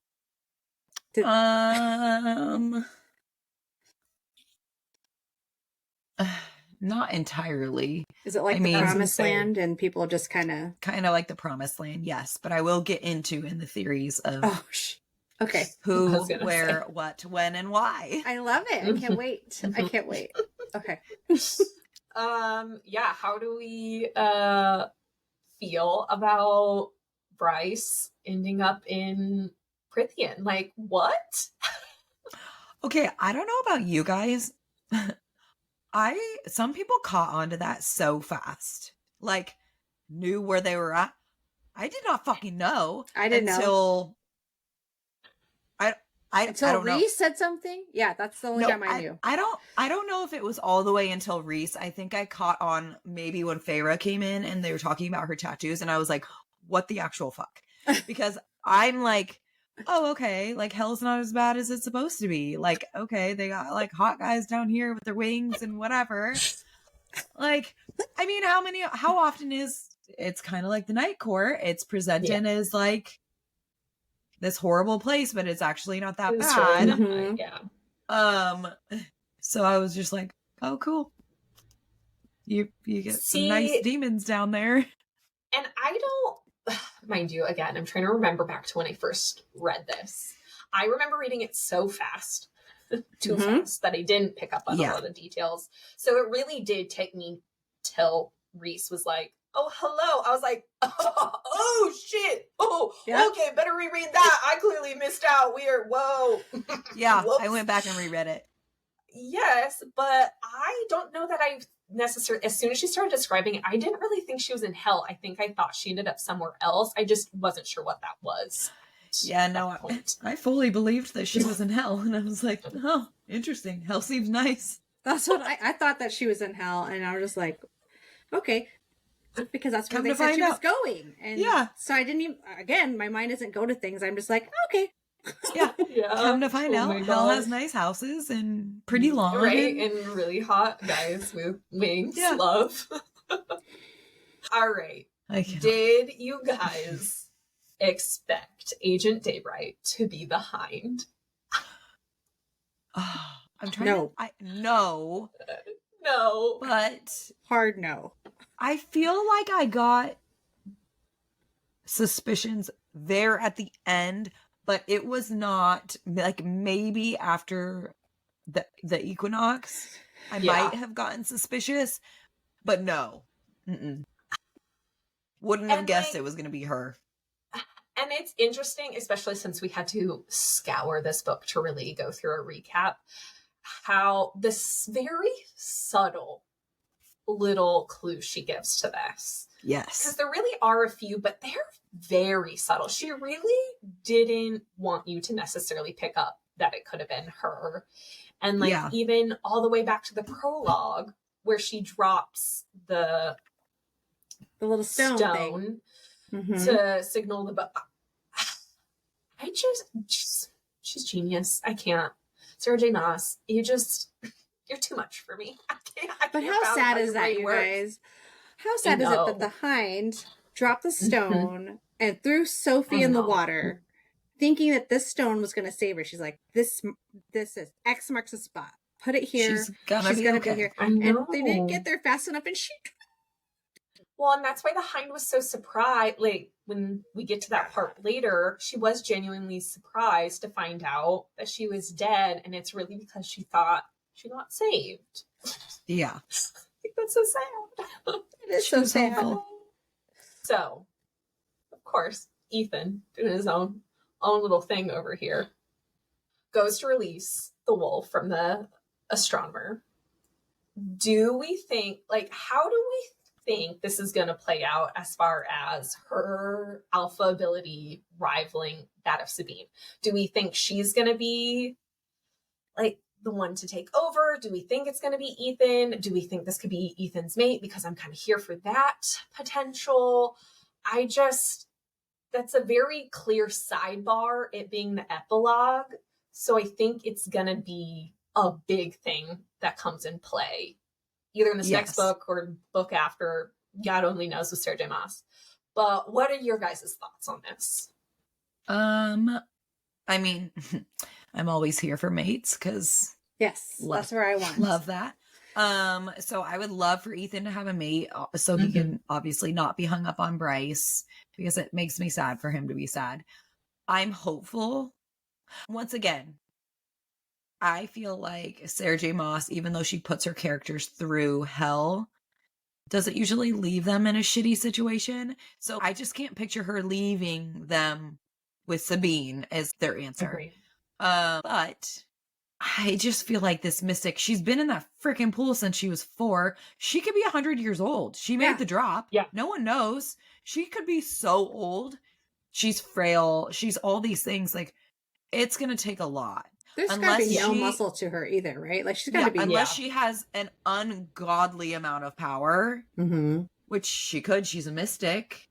I'm kind of here for that. I don't know what that translates to anything else. I agree. So I hope so. I mean, and maybe she doesn't want to rule, but maybe she will with Ethan by her side, because he actually would know how to run a pack and all of that. But I kind of feel like the Prime would be here for it too. Just saying. Agreed. Very much agree. I have with a question. So, how does one become a mystic? Because I guess I missed this part, or they probably talked about it. Anyway, did she have a mystic-y power? And then that's how they sold her to the astronomer? What is that power? Yeah, so her power, it's being able to see into the cosmos. It manifested when she was 3. And she was in the tub by the time she was 4.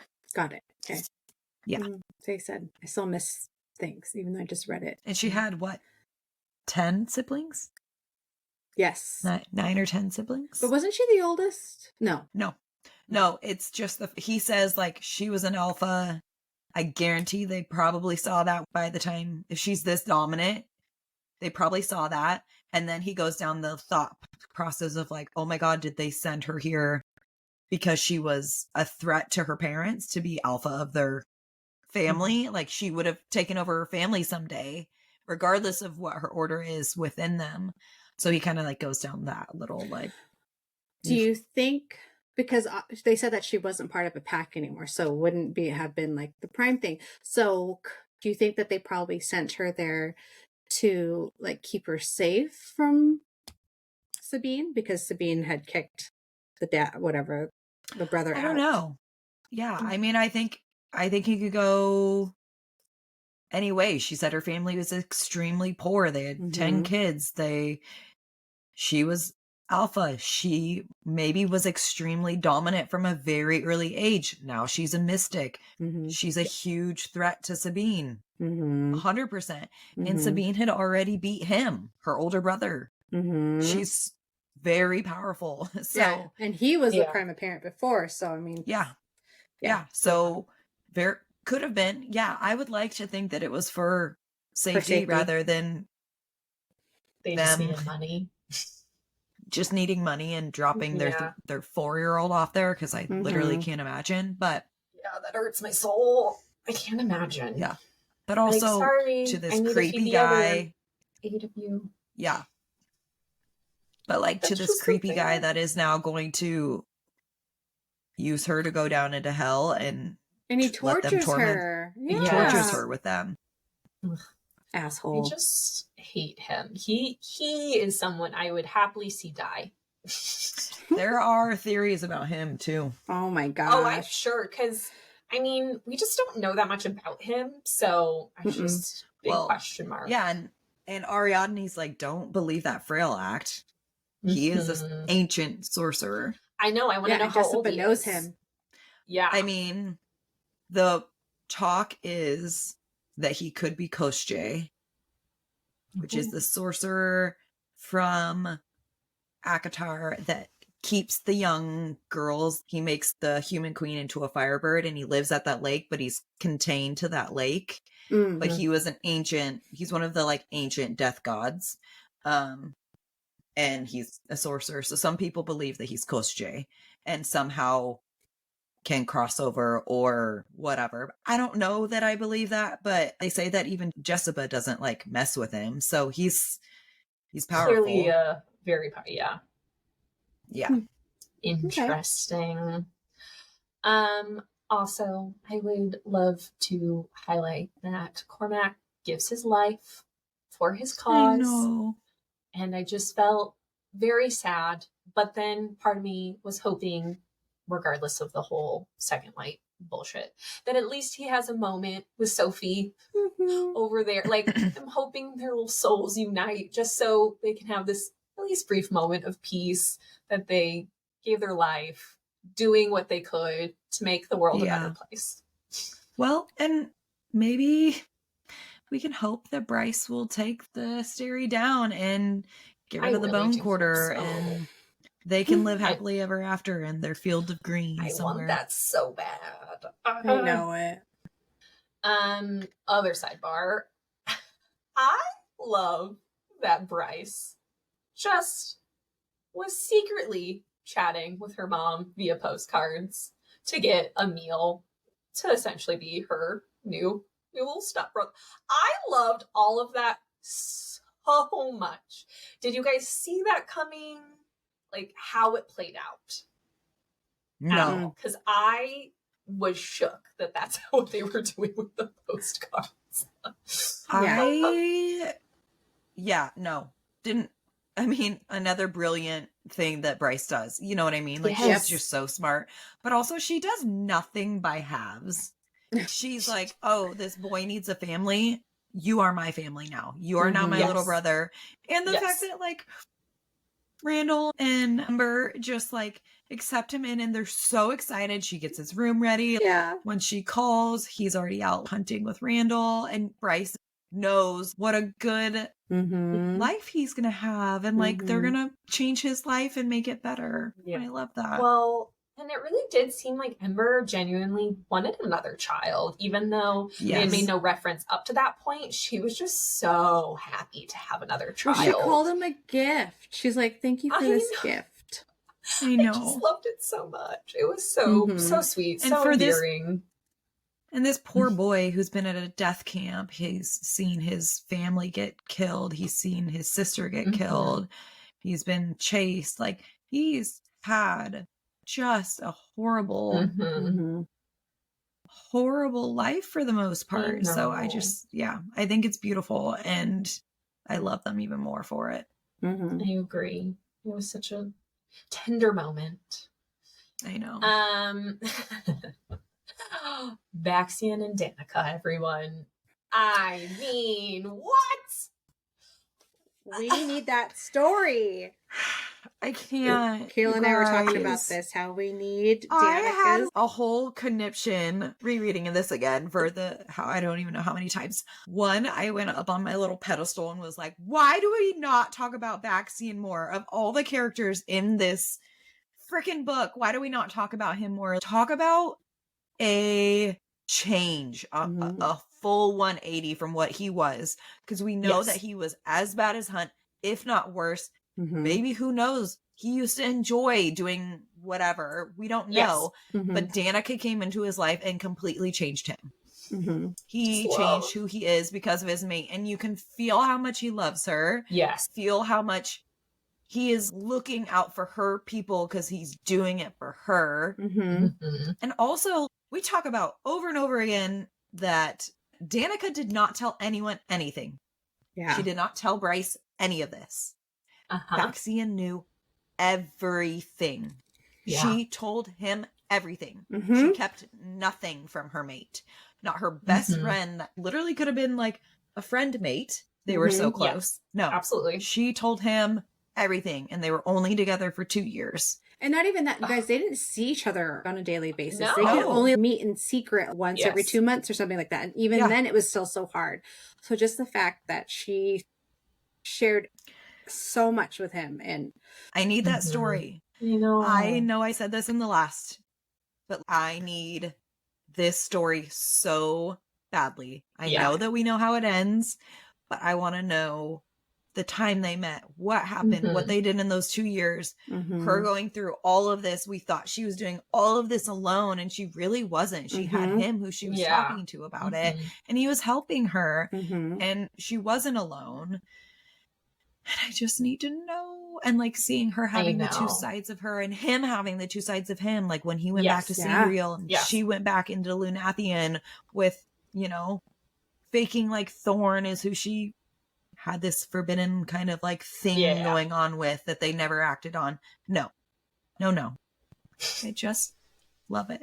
Yeah, I know. I really think she could come out with one of my at favorite least parts. a novella at some point and just give us a little snippet into that world, because I just think it would do so much for us. Someone as should start a petition, and we should all sign it. You read my mind. Like, I'm on it right now. I'm on it.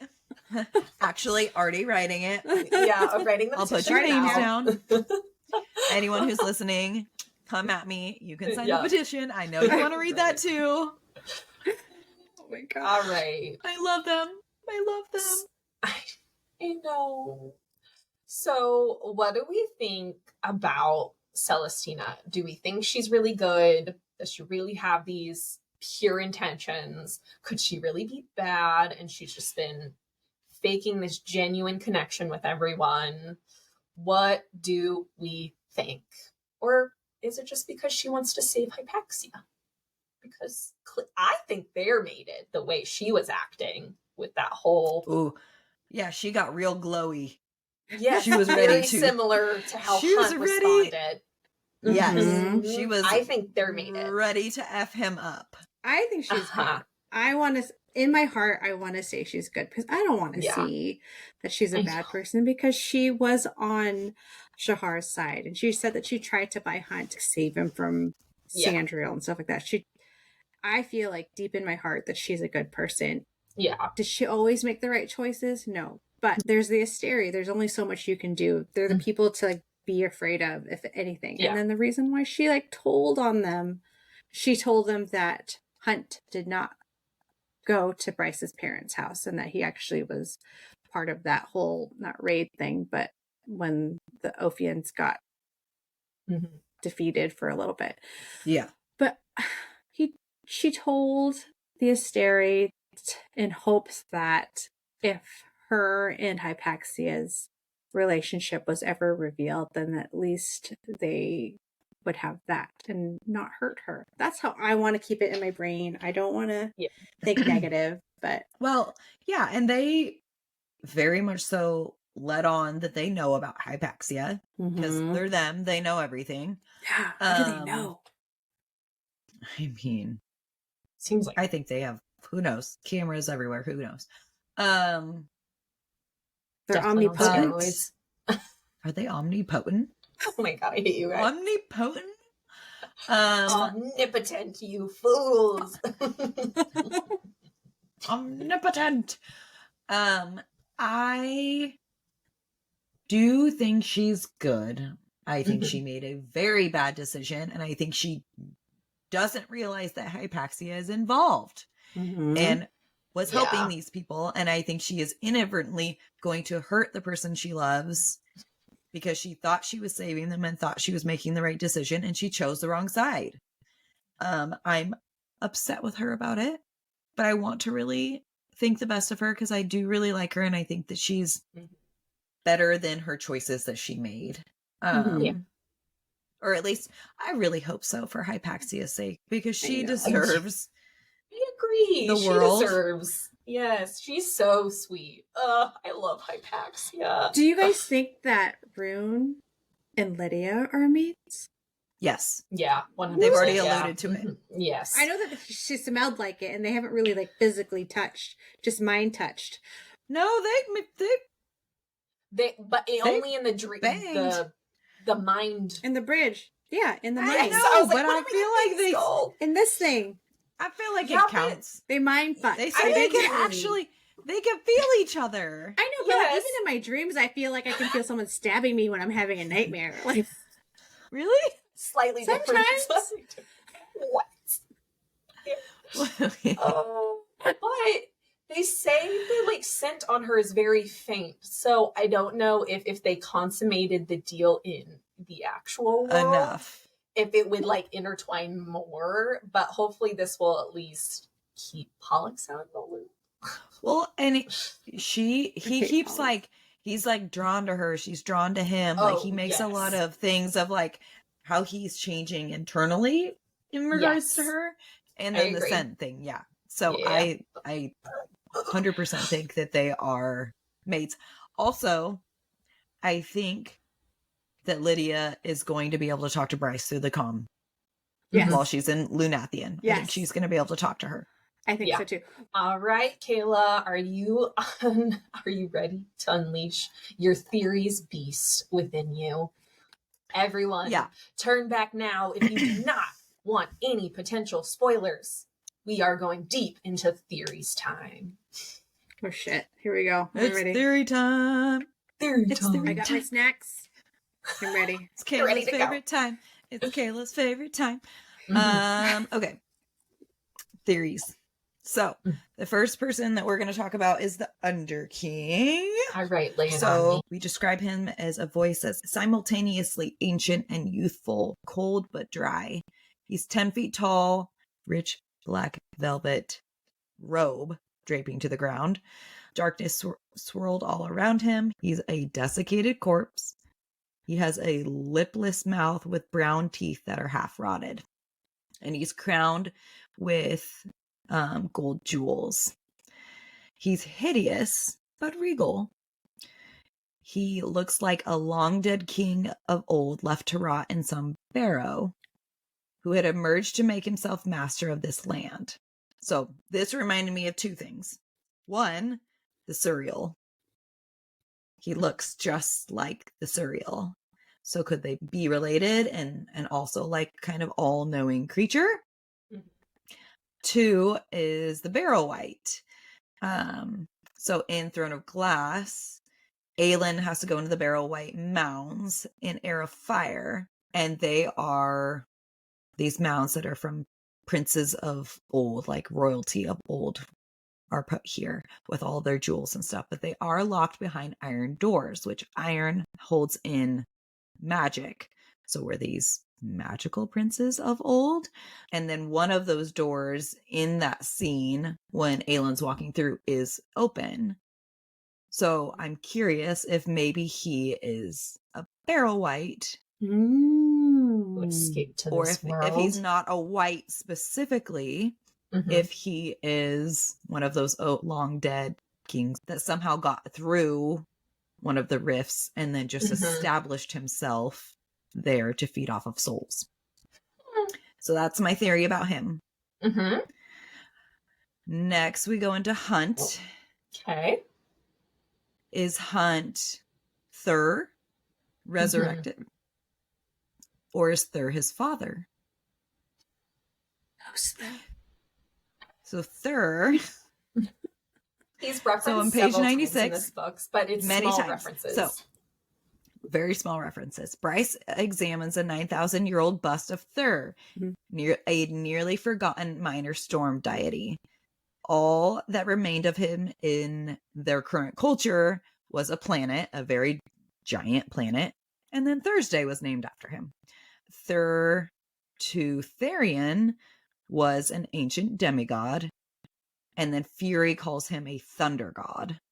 On page 478, Bryce says Bryce couldn't help but marvel at the sight of him, like a god of lightning, like Thur himself.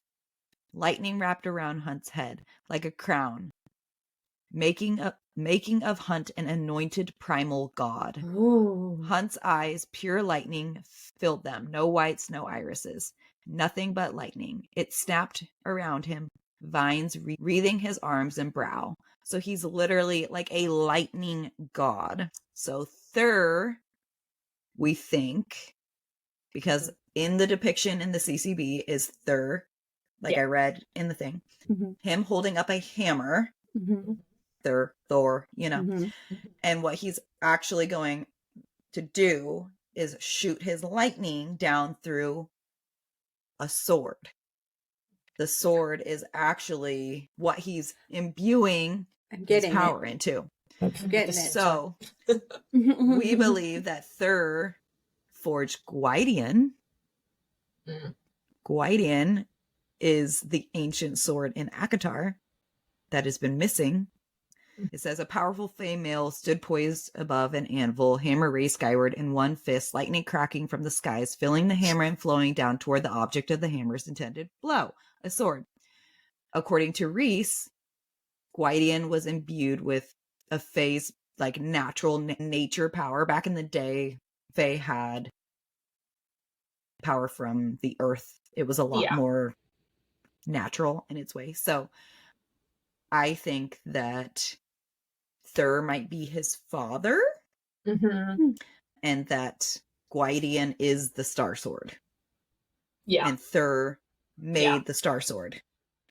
No, so, I agree. I like this theory a lot. And she just made way too many subtle references to Thur that clearly somehow, whether it be his father, whether it be whatever it be, I think there's some relation to Hunt. For sure. Yes. And I'm excited. He doesn't smell like an angel. Yeah. I think he's a demigod. Yeah, he's a demigod. I think he's a demigod. Who knows who his mother was? Maybe it doesn't matter. But maybe he's a demigod that was made by Hel, specifically because he has a power that can take out the Asteri. Yeah. That could be interesting, especially since Adis is very intrigued by him. Yes. And Adis mentions that Jessica knows his father. Yes. So who's Jessica? Well, people believe that Jessica is the priestess Oleana. She knows Hunt's father, if that's Thur, because she dipped the sword into the cauldron. So after Gwydion was made, it was dipped into the cauldron by the priestess Oleana during its crafting. So she would know Thur from being there and doing that. So they would have then been together in Prythian. She also mentioned seeing Bryce as seeing a ghost when she does her Starborn powers. So I think she's thinking about Theia, because Adis and her were talking, and Theia was obviously Adis's lover. Also, we know that Jessica is not her real name. When Bryce asks the Underking about Jessica Roga, he answers, I do not know her by that name, but yes, I know her. Was that really him, though, or was that Rigulus? Because remember, he pretended to be one of the Underkings, or one of the people. Rigulus pretended to be Adis. Adis only. Is that it? Yeah. I thought it was someone else. No, just Adis. Okay. Only pretended to be Adis as the cat. Okay. Yeah. Yeah. So it's possible that Jessica is the priestess Oleana, and that's how she knows Hunt's dad, if Hunt's dad is Thur. And then she helped make the Star Sword. The Star Sword went missing in Prythian. They thought that it had gotten thrown into the water, but who knows? She Did brought Jessica it with bring her it over with the library. Did it come or something? Yeah, but did it come over with the Fae when they crossed over? I'll get to that. But I think that's why she knows him. So I think she's actually more like 16,000 years old. Oh, yeah. No, I think she's old. Which is why she has all those books, too. Yeah. Because priestesses, what they do is they, the priestesses are who run the House of Winds library. Do you think Bryce is a priestess? Unknowingly? Did she become one when she worked for Jessica? No. Okay. I don't think so. I don't think so. Because they have to go through a whole thing, and then they have to wear their little star on their face. But she has a star on her chest. So hey, the 8-pointed star is what's on their head. So maybe I don't know. Interesting. I'm intrigued. I like that. My other theory back in the day was that Jessica is Maeve, because Maeve was a known world walker. Mm-hmm. So, and she's scary and has all those powers. So, Dusk's Truth, Dusk and Dawn. So, an island of permanent twilight where Bryce's form of fae came from. Only a select few from her world could shift into their animal form. So, Bryce's form of fae came from Prythian. Mm-hmm. They say that the island that the prison is on used to be beautiful. That's where like the Pegasus used to live, and it's between the dawn and the night court, so dusk. And so they say that it was an island that lived in perpetual twilight. So it's possible that her form of fae came from that island, which is the prison. So maybe the prison is actually hiding the portal that takes you from Prythian into Midgard. Mm-hmm. Or there's a gate somewhere in the prison. We already know that the Asteri have a gate into the Night Court. Mm-hmm. The island is like 20 miles or whatever. Like, it's not far from the Night Court, like specifically from Valaris. So it's very, very possible that that is where her fae originated from. Also, in that specific world, only a select few could shapeshift into their animal form. The only people that can shapeshift into their animal form are High Lords in Prythian. All of the High Lords have an animal form, other than Tamlin. Tamlin can shapeshift, but that's a part of his magic. So, not like the other fae world. Where the other fae from Midgard that Regulus talks about, this form of fae all had an animal form, and they would only turn into that one animal, and it was like a multitude of them, and that's where the shifters all came from, because all shifters were fae. So that group came from Throne of Glass world. That's what that means? Yeah. Because that's in why Throne you of need Glass, to read all of them. Yeah. Because in Throne of Glass, Rowan, his cabal, all of them have very specific animals, and they can only turn into that specific animal. And those fae are the pure fae, not the demi-fae, but they're the pure fae, are from ancient bloodlines within that world, that have not been watered down, I guess, if you will, and they all have their animal form. So Danika and the rest of the shifter fae, I think, came all from Throne of Glass. Oh. Even the dragon? World. The dragon's not a shifter. They very specifically say that she is not a shifter. Oh, she's more like she's more like a mare, where she just has that other form, but it's not a shift. Okay. But they did say that the mare originated from the world that the shifters originated from. Got it. So then, yes. So those are our two worlds. That's how we're connecting. As obviously, this is all theories, guys. None of this has been proven. This is what we think is to happen. And all of it I could be absolutely wrong on so many fronts. But, okay. But I'm here for the thoughts.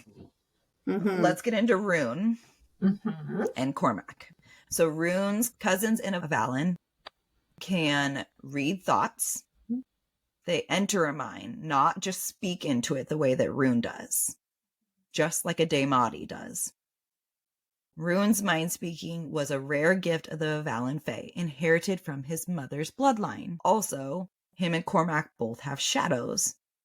These are very specific traits that are similar to Fae in Prythian, specifically the Night Court.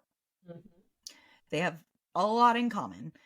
So, Theia and her two daughters, Helena, which means light, and Nyx was her other daughter, which means night, which is also who Rhys named his child after, found out that the Asteri had an access point into their world, but it was too late for them because their people had already gone over to Midgard. They got lured there not knowing that this was their old enemy. Mm-hmm.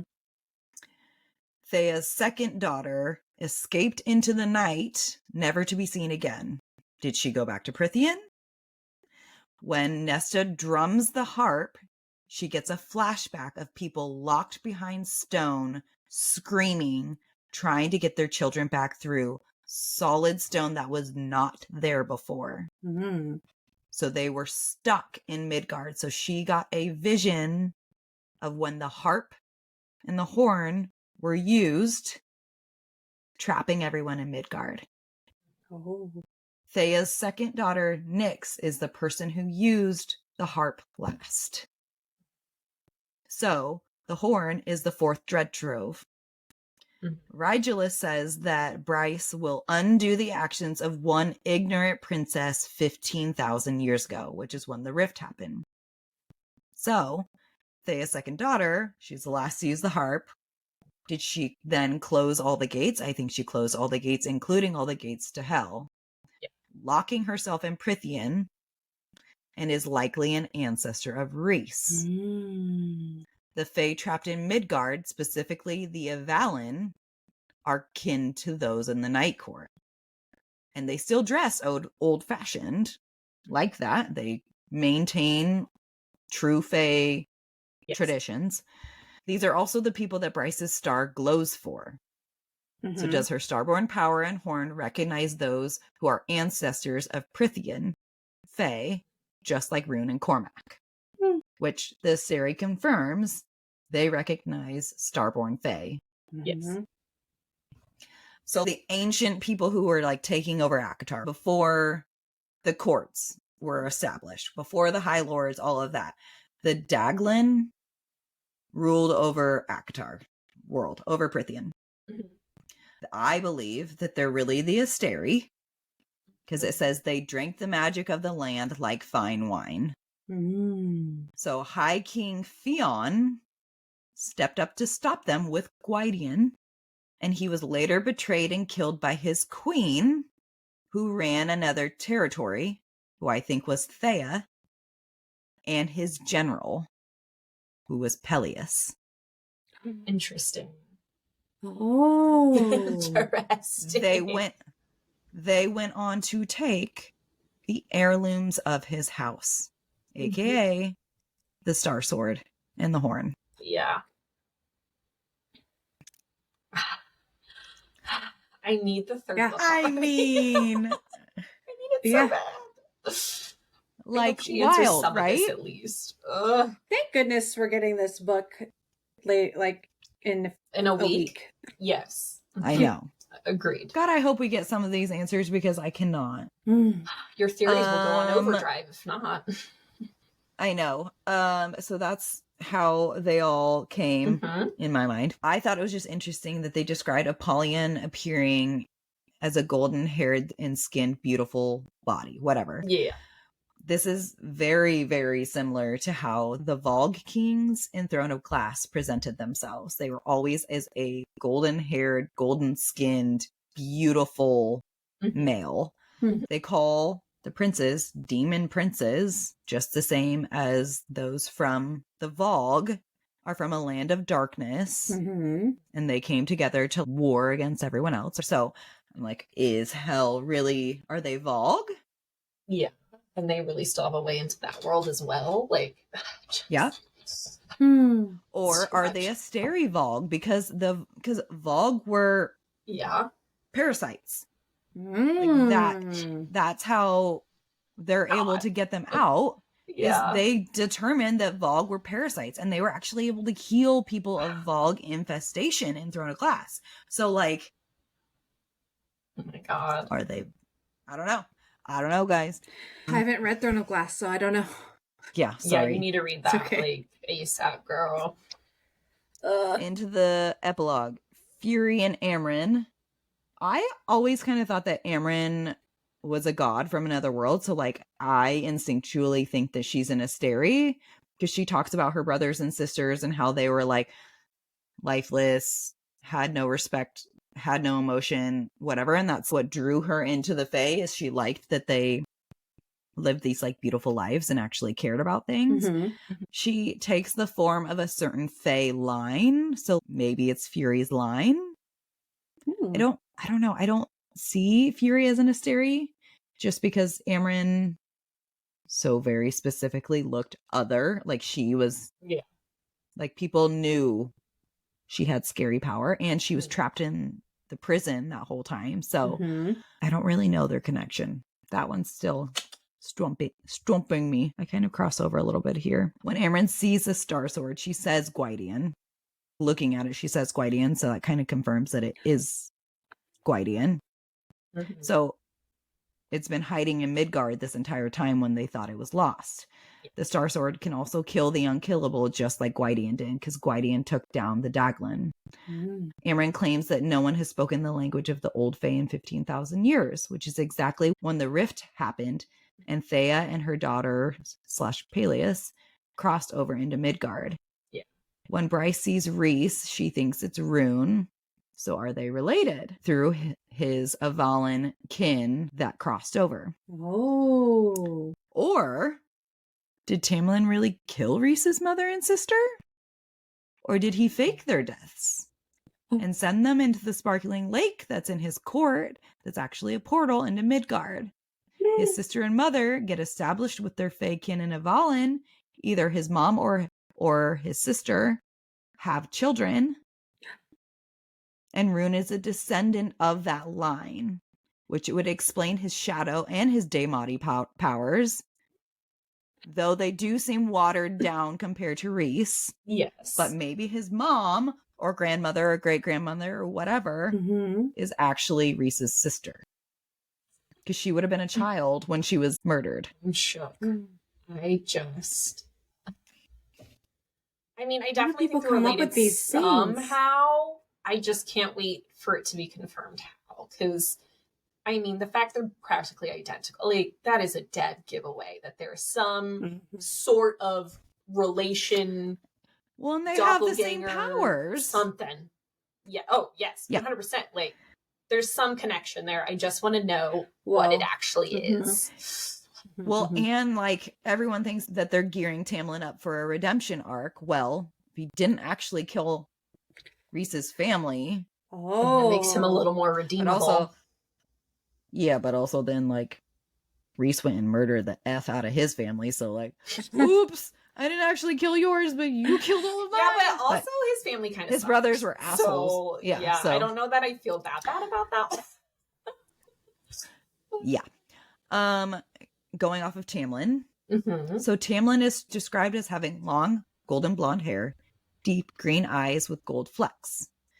Aedion in Throne of Glass is described as having similar hair, turquoise and gold eyes.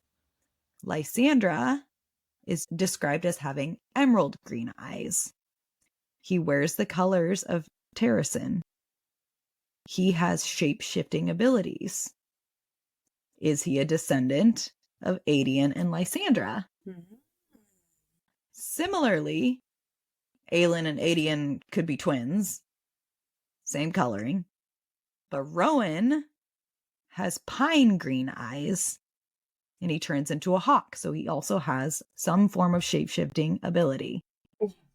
Could he also be a Roaelin descendant?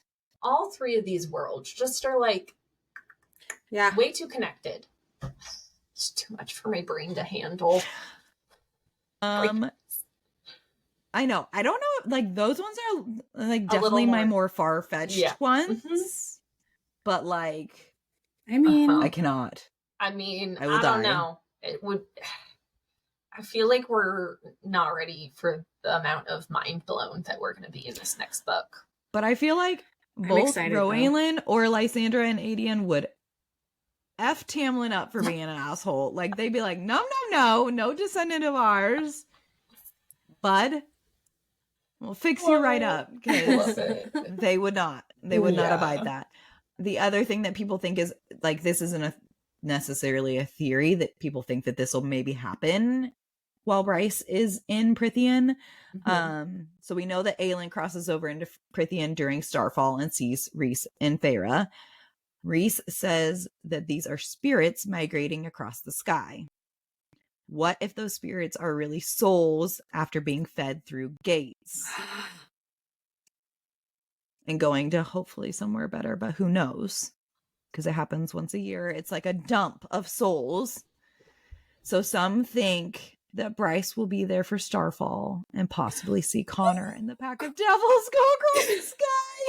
I will bawl like a baby if that happens. Also, I do hope they just cross over into a better world. Like, yeah. I really hope there's like some piece of Danika that. No. I know. Because then like Maxine can see her too. I know. Oh, stop. Oh, God. Honestly, I'm scared for Baxian if that's going to be our, like, everybody meets their lover in the other land. I don't... Bax. Poor Bax. So, yeah. Those are all my theories. Slash... Oh, no. I do have one more. Oh, no. Let's go. Bring it on, girl. Oh, God. We're already, like, 4 hours into it, so you might as well. The last theory is that there are still at least one Dagon, whatever they're called, in Prythian. Well, we know that there's like a few because there's some of those death gods still around, but that is actually an Asteri. So the Illyrians. The Asteri claims that they left this world after creating races that mimic angels. So we have the Illyrians, the Peregrines, and the Seraphims. All of those are flighted, so they could have been testing out which one's best. So 2 of them have wings, one have feather wings, one have bat wings, and they created them as warriors, like a warrior clans that ended up turning on them and helped push them out. Well, the Illyrians are obviously the most bloodthirsty.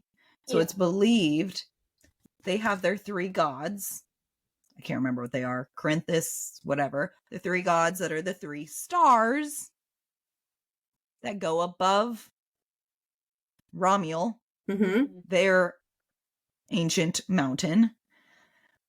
So it's believed that the blood rite was actually enacted because that one night a year, all of those Illyrians die out during the blood rite, and their souls can be eaten by the 3 gods that are still there that unite over the top of the mountain every year. Or when they get to the top and they like touch the top or whatever, it like absorbs their power or whatever. But souls are given over, and that really hit home when the Underking is like, well, war just leads to death. More souls, more people for me to eat. The blood rite is a perfect way for every single year to make sure that they are eating the F out of all of these souls. Whoa.